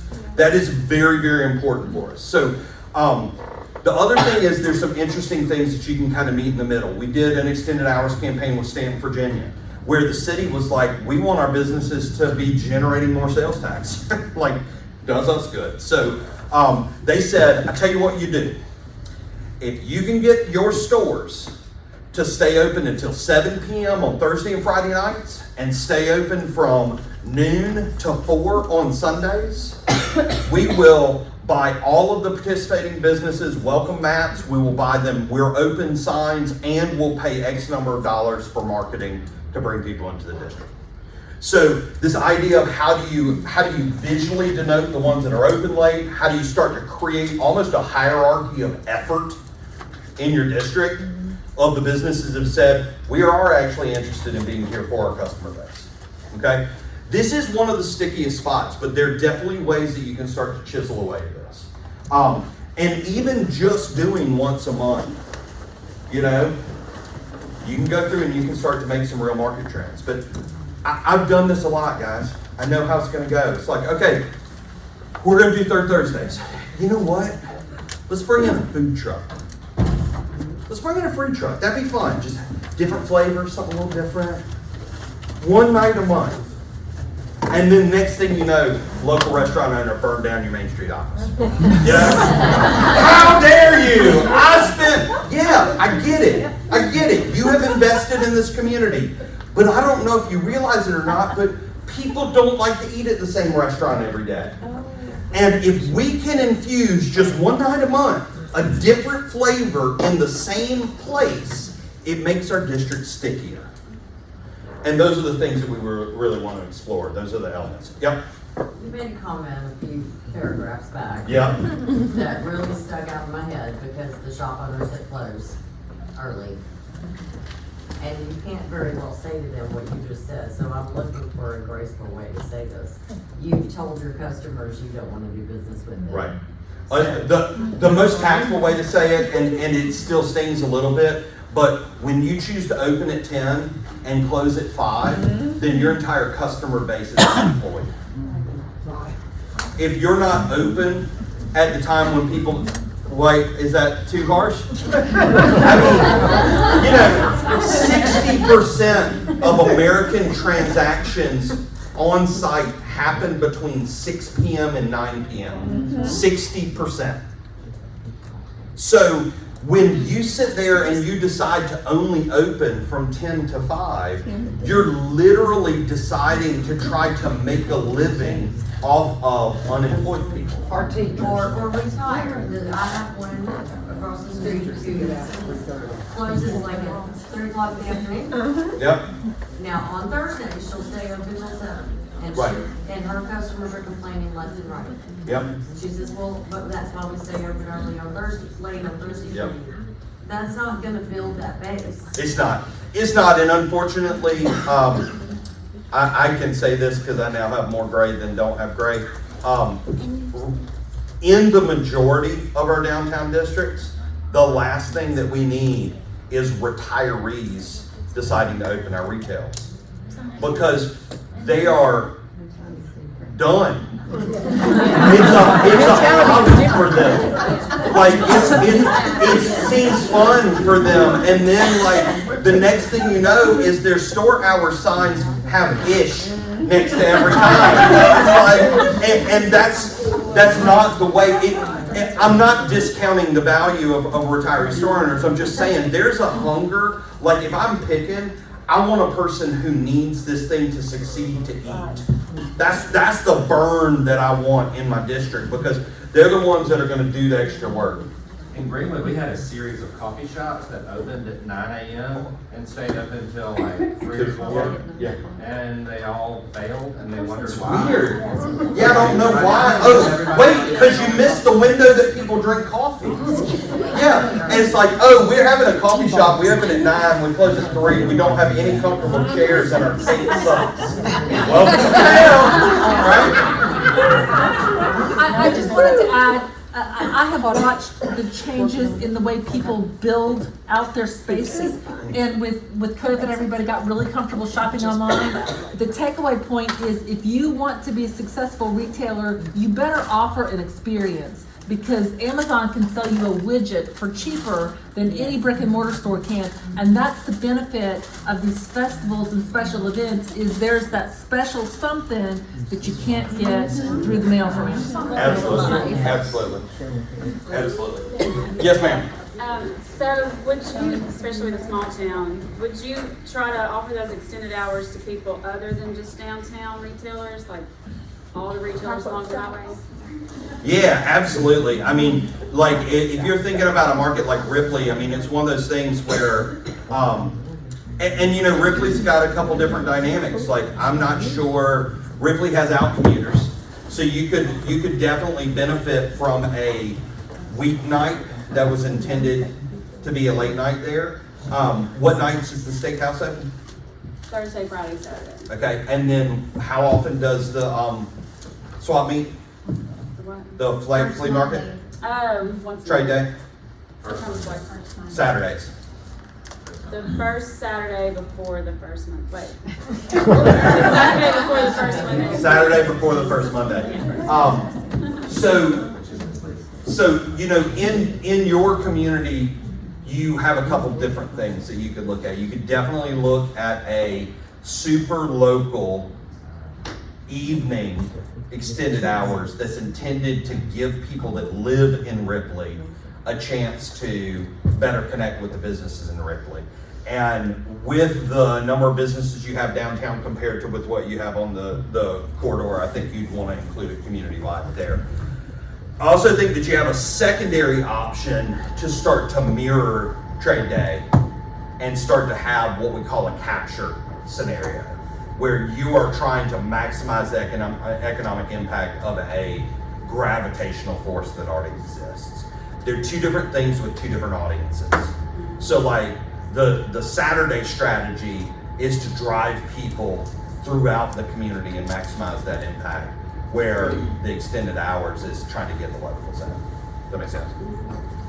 Yes, ma'am. So one thing we do, we don't do the retail promotion because unfortunately we don't have a lot of retail in downtown Crystal Springs. So when we started, it was originally started out as a farmer's market.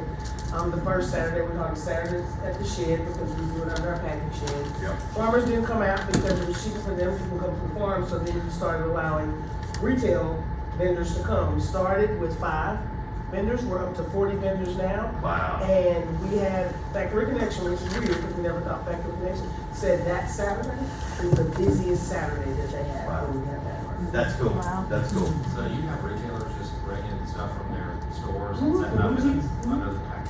Can I ask one question? It's not really that. So Yeah. I'm sitting here thinking, like, our biggest event of the year, like our city of Pontotoc has about 5,200 people, and we have more than that come to see the Christmas parade.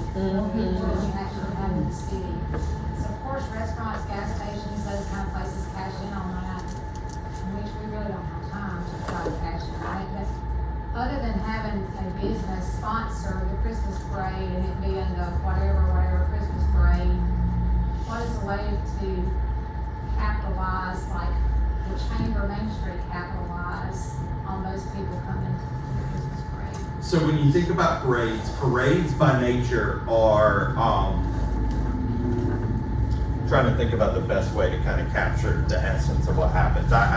You can tell I think in pictures all the time. So like the mass chaos that happens at a parade staging area versus like when you hit the end of the parade and it's kind of like, you know, somebody that's hardened under the sheets and everything. Like it's like you hit the end of the line, it's like, get out of here! Like Get out, get out, get out. So, I think that the thing that is interesting, write that down, because I know you always write quotes. Take that one.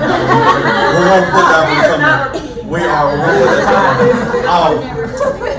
You know, now you can all, every time you have a parade in town, you get to kind of think through that. So pre-parades is out. There's not a lot of opportunity.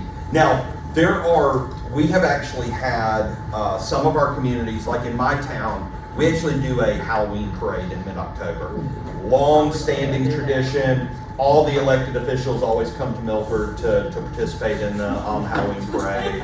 And so like first thing in the morning on parade day, people start lining the streets with their folding chairs. And we have some businesses that'll go through, and what they actually do is they sell parade packs. So like you can sit there and you can order stuff, and they'll like come through, and they have this whole system where you like pin a little sign on your thing. Like they like send you a little thing to print out, and you pin it on your thing, and they drop snacks in your it's cool. It's complicated, but it's cool, and they figured out how to do it. I think the bigger thing is on the tail end. It's like, first of all, it's actually really important to figure out where a parade stops. And having a parade stop in a way where it can dump people into the district in a way, and that's not the way that we typically work. We typically like to get them through the district, and then we dump them in a place where it's actually too easy for them to just get the heck out.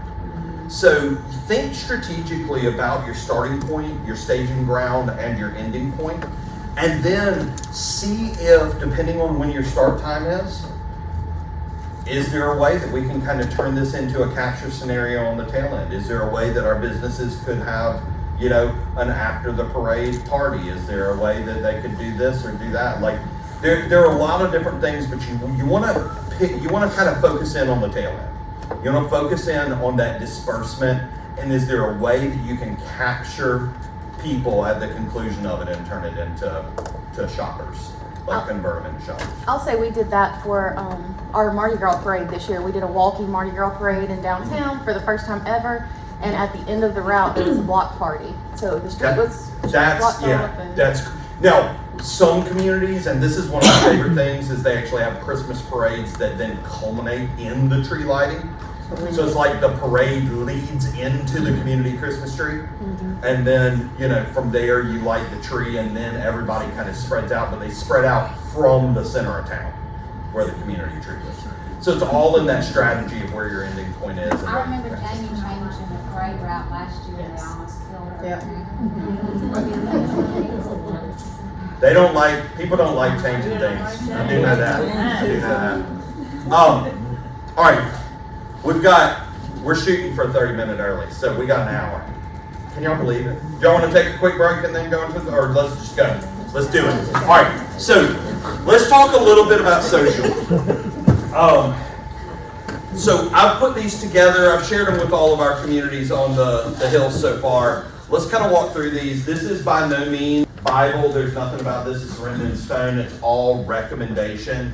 But I want to talk to you a little bit about how we approach content organization and creation for our programs. So the first thing that I do think is helpful is creating a content theme for your month. These are not hard and fast themes. These are super loosey-goosey. They're just give you a general idea of the tone of what's going to happen over the course of the month. So January, obviously, new starts, planning. This is where, you know, everybody really is focused in on weight loss for 38 hours. And, you know, you've got a lot of that. There's retrospect. There's this kind of idea of new day. I'm planning. I've got the whole world is ahead of me. New year, new love, blah, blah, blah. But from a business owner standpoint, this is like the doldrums. This is when a lot of them are just like, I don't think I'm going to come to work in January. So just kind of understanding that from your messaging standpoint. You start to move into February, you start to move into, obviously, you've got Black History Month is in February. You've got Valentine's halfway through. You don't need to theme the entire month pink just because you have two weeks of pink. Like, so that we call it diversity and love, just storytelling and kind of talking a little bit about that. Understanding that halfway through your month, you're going to have a retail promotion, and then you then essentially, after that retail promotion, pink goes away and you start to think about drinking green beer. So then you move into March, again, you got 2 weeks of green, and then you move into spring flowers, just the way it works. Then you move into April. You've got beauty color, this is spring cleaning, hardcore. This is, a lot of times people are maybe moving inventory, they're doing sidewalk sales. Definitely an emotional transition point. This is typically when you get completely and totally done with being cold and are ready to get warm, and as soon as that happens, it rains all the time. So you just kind of understand that's what happens during that time. May, Main Street Flavor Month, like this is really this is when the season starts for us. It's when people start to being done with school. They start to think about spending money and having fun and being places. June is Summer Part 1. We call that local rediscovery. That's what, not necessarily where all the big trips happen, but it's this idea of just kind of getting people out and about, regional. July, road trip. This is more of the remote type travel. August, history and civics. This is taking the idea of telling some of our history stories leading into back to school. September, festivals, events, and fun. This is when our big parties typically start to kick off. September and October are really, really big for our festivals across our districts. October, Fall for Main Street. This is like kind of that time where you take advantage of all your pumpkins and leaves and all that kind of stuff. Pumpkins get weird once you hit November, even though you can still have pumpkins at Thanksgiving, but they can't be orange pumpkins, they have to be off-color pumpkins. So, theme of November, shop small often. We don't have to talk about shop small just the Saturday after Thanksgiving. The holiday season has truly extended to, they call it November 8th. I'm not sure why November 8th is the day, but apparently we start shopping for Christmas on November 8th now. So we literally have a dramatically extended holiday shopping. So the entire month of November, you're really focusing in on this retail side of things. And then December is holiday focused, which is inherently retail promotion, but it's kind of it's almost like you're taking the independent shop small brand, extending it for a full month of November so that you can then move into holiday shop for December. Again, there's nothing about this is written in stone. Every community can do a little different, but it simply gives you a slightly different angle of stories to tell as you move through the year. Any questions on those? Now, in typical, I'm going to make fun of things. I don't ever want to offend anybody, but I will inherently. You have other little things that exist over the course of the year. Whether you're talking about in typical American fashion, you have Black History Month on the shortest month of the year. You have Latino Heritage or Hispanic Heritage Month. Anybody know when Hispanic Heritage Month is? Guess what? It's not a month. It's split between 2 months. We've decided that from September 15th to October 15th is Hispanic Heritage Month. Yeah, look, we're not even giving them, Cinco de Mayo, right? So there are these really weird things, the ways that things are split up, but those might be stories that we want to tell. May is Historic Preservation Month, I believe. It's also Parking Day happens there, so if you want to do anything fun with kind of parks and parking. But again, all this is just to get the wheels turning. Now, from there though, none of those things matter with the way that we typically post online. Because typically it's just we're just gonna, I guess we need to say something today, right? So, what are we gonna say today? So, what we're suggesting kind of a day-by-day type idea, where on Mondays, we call Mondays Pictures Speak, okay? Straight up, super easy, nobody likes Monday, take a picture. And that's all it is. Now, You can see the daily post section. We give a couple ideas. This could be a gallery photo. This could be behind the scenes. This could be like what happens in the back of a store, whatever. This could be an owner image, or this could just be a historic postcard. Super simple. Share a picture. Day 2, Taste Tuesday. This is food. Okay, this is when we're ready to eat. So it might be a food pic, might be a picture of a menu in your district, might be a server video talking about a special that they have, might be a dessert post. Everybody loves a dessert post. Wednesday, Magic Story Time. This is an inspirational quote. This is doing a viewer poll of followers on the page, asking them a question, or simply thanking people who love the district. Again, super simple. Trailhead Thursday. Highlight a product, do a video tour of a store, do an unboxing video of merchandise that just came into a store, or do what's called a this or that, where you have 2 products you can get downtown and simply say, which would you rather have? Simple content creation, and then Friday through the weekend you simply use to promote any events that might be going on. You can see with the nature of these content posts, you could literally sit down and probably in the matter of an hour, you could create 4 posts a week for 4 weeks and schedule them to post. There's nothing about that post style that requires you to think ahead. Or to be like automatically responsive, I should say. So literally it is just the event-oriented messaging that needs to happen a little bit more in time. But a single high school intern with a little bit of guidance can create 16 posts in an hour and set them to schedule over the course of the month. Does that make sense? Any questions? Gretchen? I just want to add, on Friday, we do something called Fun Fact Friday. Yeah. And I mean, it's basically like we do it on both of ours because we're 2 nonprofits under one. Mm-hmm. But we have them scheduled so many weeks out like that. But it just kind of like, because how we were saying earlier, like somebody was like, well, I didn't know y'all did that. Or Yeah. I didn't know, this was going on. So Right. we just throw it out there, like we talk about, we're the administrators of the even if it's something simple, we're the administrators of the Delta Hot Tamale Festival, and that's all it may be. And then the Right. next week it may talk about the hotel, or the next week it may say, we're only an office of 1 full-time person, like for Main Street side. I mean, Yeah. just something simple to like make people go, oh wow. Absolutely. Absolutely. Absolutely. No, that's great. But that's just great. an extra Friday. Mhm. We just call it Fun Fact Friday.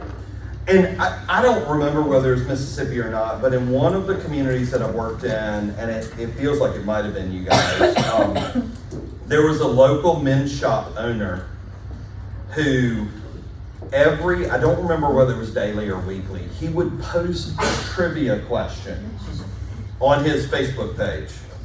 And if you came into the store that week with the answer to the trivia question, you got 10% off. Oh wow. And like he loved it. He thought he was so clever with his little messages, and it was so funny. So, it is really easy to be overwhelmed by social media. Social media is a really funny thing. I always tell the story about our home Instagram account because it is really telling about the way that social media starts. We started 5 years ago, and in 5 years, we have posted 82 times. So not very often at all. But we have over 17,000 followers. So you don't have to constantly create stuff in every single platform.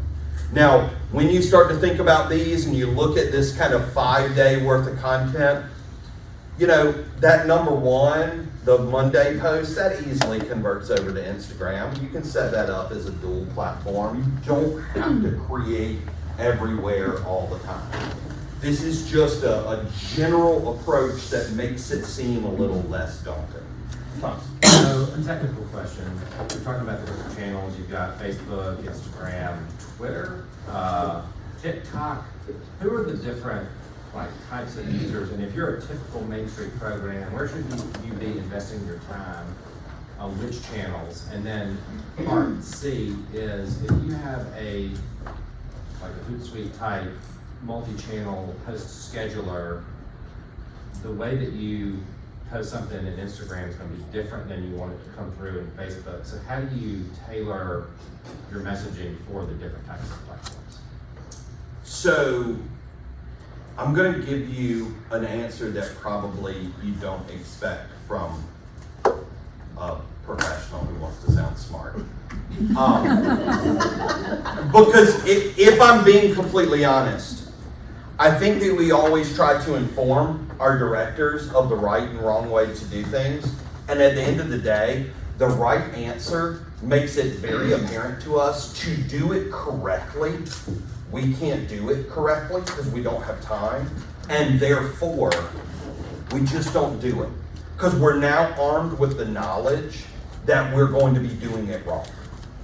So, from a strategic standpoint, to truly capitalize on the nuances of all the different channels, you really do need to have someone helping with that on a regular basis to get everything out of it. Now, what you see here, Facebook absolutely is the best platform for Main Street organizations. It's certainly the best to help you promote events, certainly the best to kind of get some of that basic information out.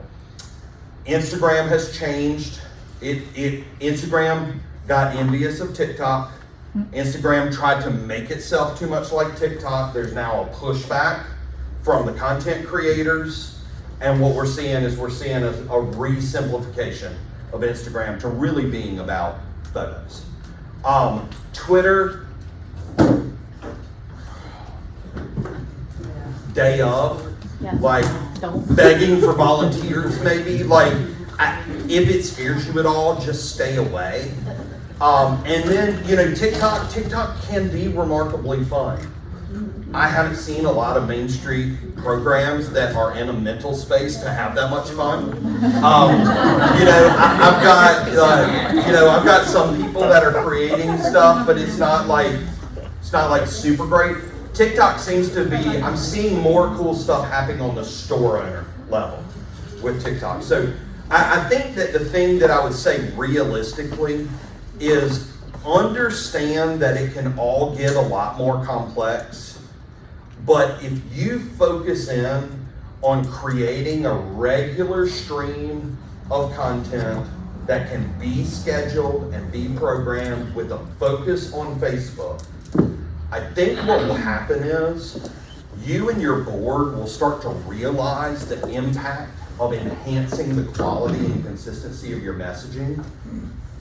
And I think you'll start to find that people will be motivated to invest in a more professional, multi-layered solution.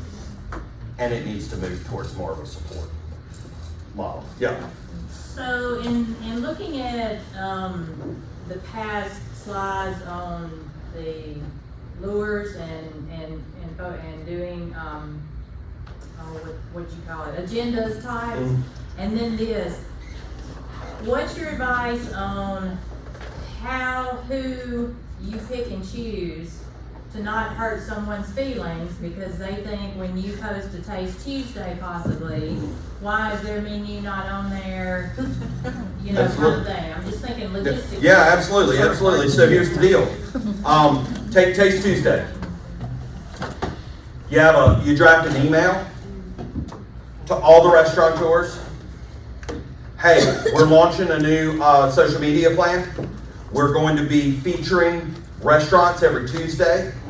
We would love photos of your menus. We'd love, some of these details. We'd love any of the good shots you have of interiors or your meals. Our goal and intent is to systematically market each and every restaurant in our district, but we need your resources to help us promote you. And the ones that step up to the plate and provide the resources, you promote. And then, if you're feeling really sweet, you take that time that the people that provided give you, and then you go out and you try to collect some of the gaps on your own, so you know you're being fair even when they're dropping the ball. Right. But you start from the beginning, you notify folks what you're doing, and you ask for them to supply content for you, and that's how you get your start. And then that way, you now have an excuse to say, well, this is why I went with them, because I asked everybody. And I can't be expected to walk into every single store and create your content for you out of the gate. So that's a pretty good way. Yeah. So like what I do, I have my own studio page, plus I do all the video and photography for Main Street. And like, so they're busy. Yeah. So after an event or something, I'll edit all the pictures, I'll package them in an album on my page, in the videos, and then I'll tag them, so when she got time, it's tagged to their page already, but if she wants to share it more, she can tag more people.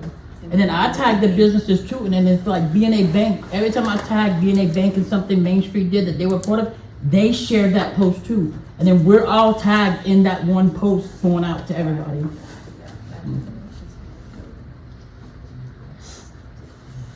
All right. Any other questions about that stuff? Are y'all still having fun? Yeah. All right. Well, I tell you what we're going to do, we're going to spin over to our last section. And I want to talk to you, essentially what I'm going to do, I'm going to share an example of one of the brand systems that we put together this week for Water Valley.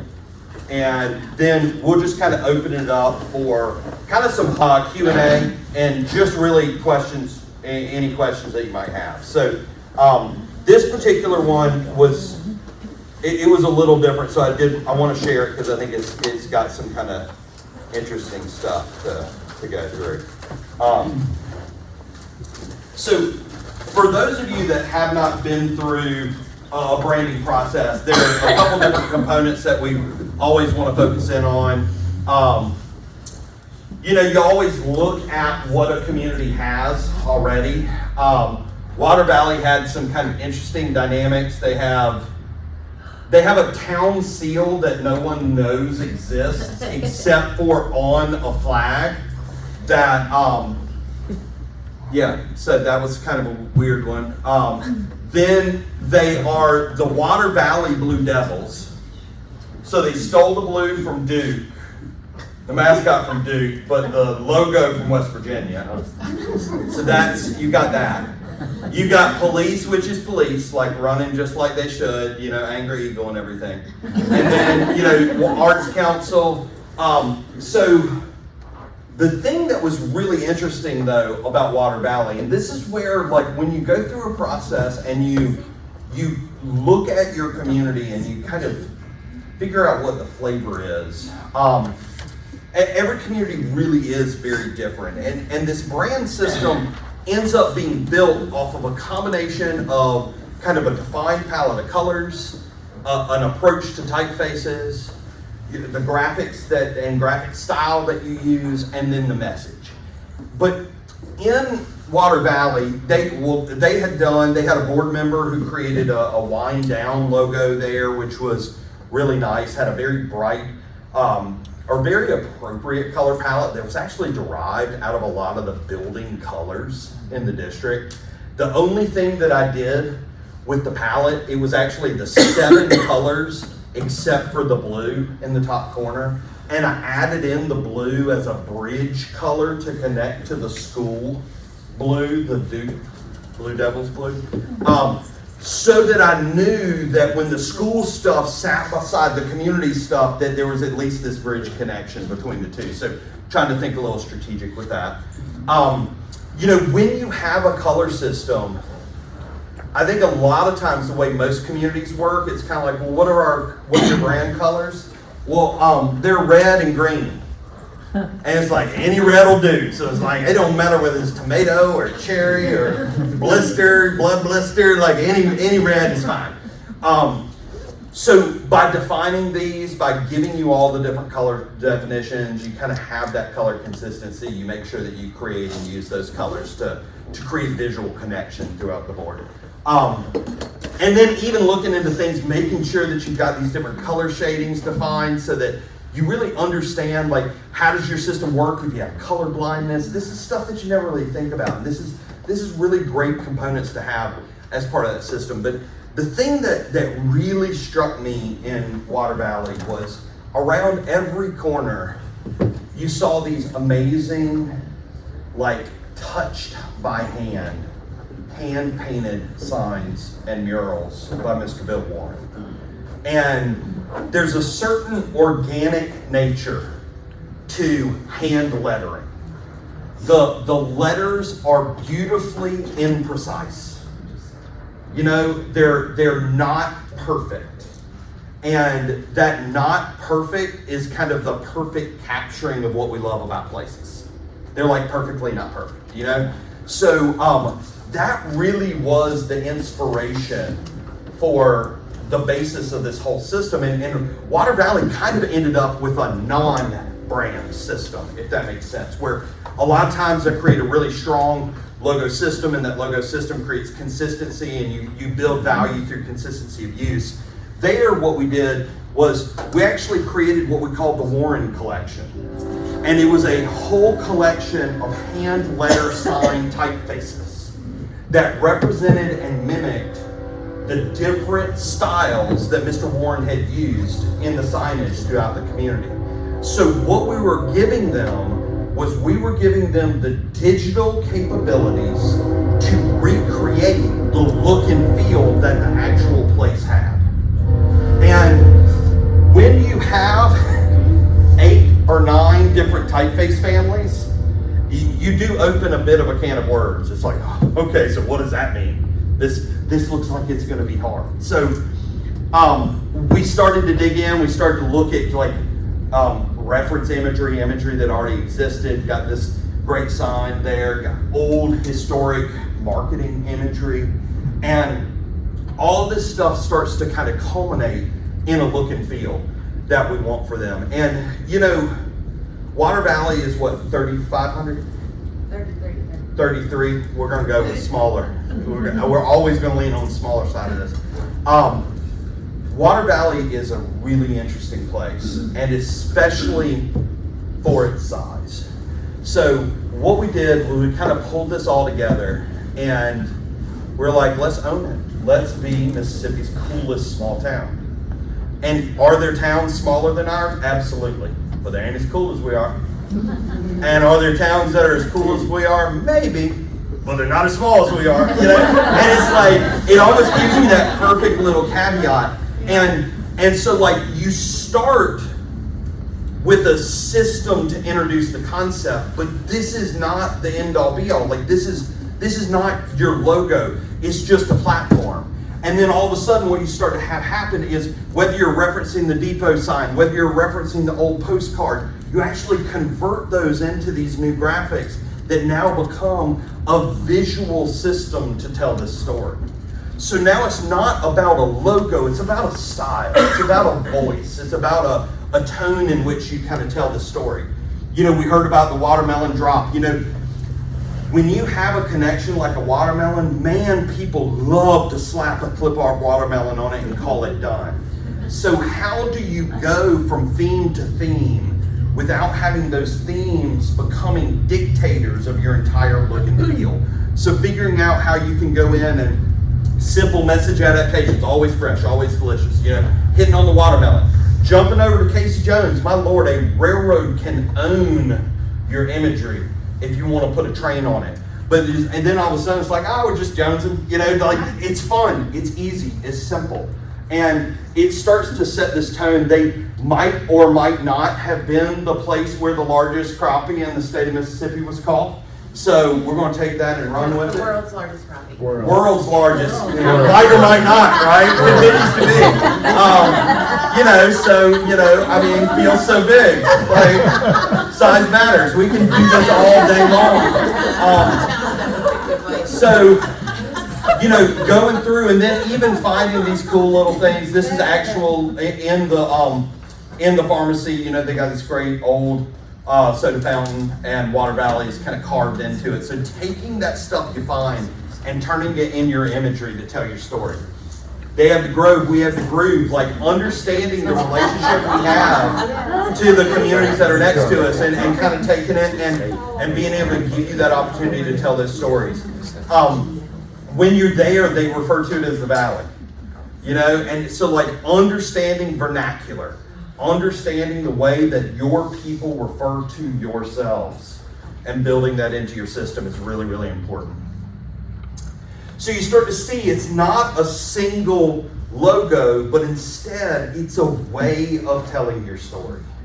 And there aren't, to be honest, there aren't a lot of communities that actually need a system complex like this. It's every community is a little bit different, and to be honest, a lot of them are more simple, and that's not a bad thing. It's actually, it's a great thing to be able to communicate in a more simple way. But when it calls for it, when you have one of these places that it's almost like you kind of come across it, it's like this place shouldn't really exist the way that it does.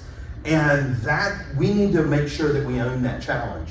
Now, with them, obviously, we needed to look at their Main Street organization.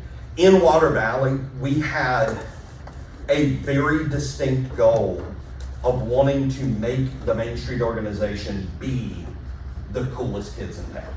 You know, the change makers, the progress keepers, the ones who were moving everything forward.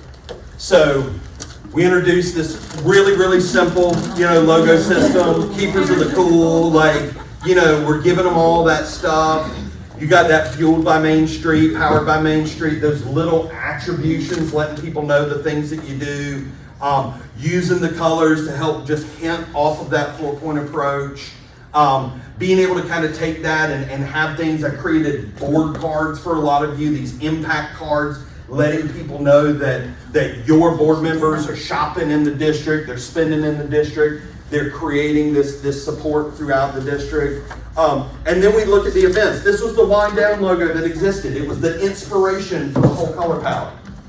But then they do a crappie drop, you know? Burn your burdens. They literally burn their burdens in trash cans. I love this. It's the best thing ever. Reel in New Year. Art walk, which is actually art crawl, and I learned my lesson. I messed that one up. But I was so focused on the fact that we actually created the logo with a different letter from every single typeface in the system. I got so excited that I put the wrong name for the event. You know, Summer Sunset Series, which is almost inspired off of the old screen printed concert poster series that you would see. And then like seeing it make its way to the merchandise, seeing both local oriented merchandise as well as visitor oriented merchandise, giving people these things that they can kind of take advantage of, that they love to shop. Well, I like shopping bags because I like it when people in your market have to go to a different place to buy things. I like it when they take their name with them, and it's kind of like, I might be spending money here, but I'm from Water Valley. You know, that's a kind of a cool dynamic. And then just making that way through all the different merchandise, hitting on wayfinding signage, hitting on banner systems for them. And again, with every single aspect, you start to see these different things that you can take away. You know, a perfect slice of Mississippi. Different things you can say in different contexts to be able to kind of hammer it all home. And then I've shared with you all a lot the guerrilla wayfinding signage. These are great. These are super low cost, really high impact, but it just gives us that opportunity to kind of connect the dots and tell the story of what's going on in the community. So that kind of hits us with what a typical like foundation of a marketing package looks like, and kind of some of those tools that we need to tell the district and tell the organization story. That overlap of the historic Water Valley as that destination brand, and then the Water Valley Main Street to help tell the story of the organization and build organizational advocacy and understanding. Does that make sense to everybody? Any questions?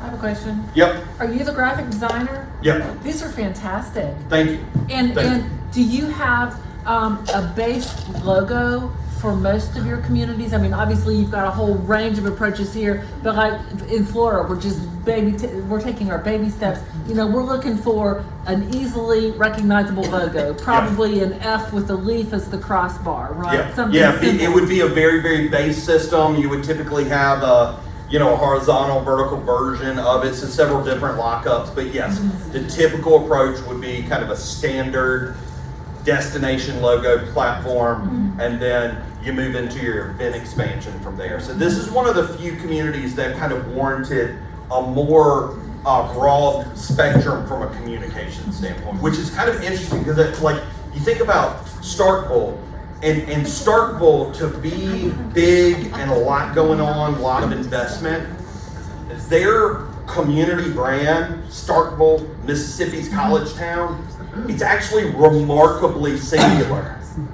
It's like there's one thing, and they just repeat that one thing so much that it has built immense value for them. And it's an interesting dynamic because it just kind of shows you the spectrum where Water Valley's on one end, Starkville's on the other. And most communities exist in that middle where it's like we need a versatile, expandable system. We need to be able to tell the different parts of what we're doing.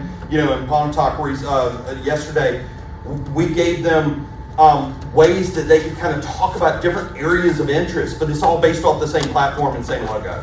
So they had implemented a word type. They had years of use in the word type.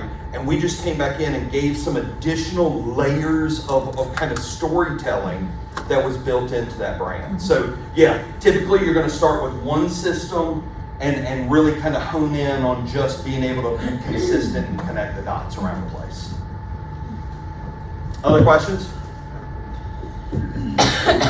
Yep, go for it. Is anyone from Water Valley? Listen. Have you been able to get people? Have you been able to get people outside of this downtown to buy into this brand? So like your chamber or your CBB or anything like that, or do they all still have their own? Yeah, what have you been able to do since Wednesday? Tell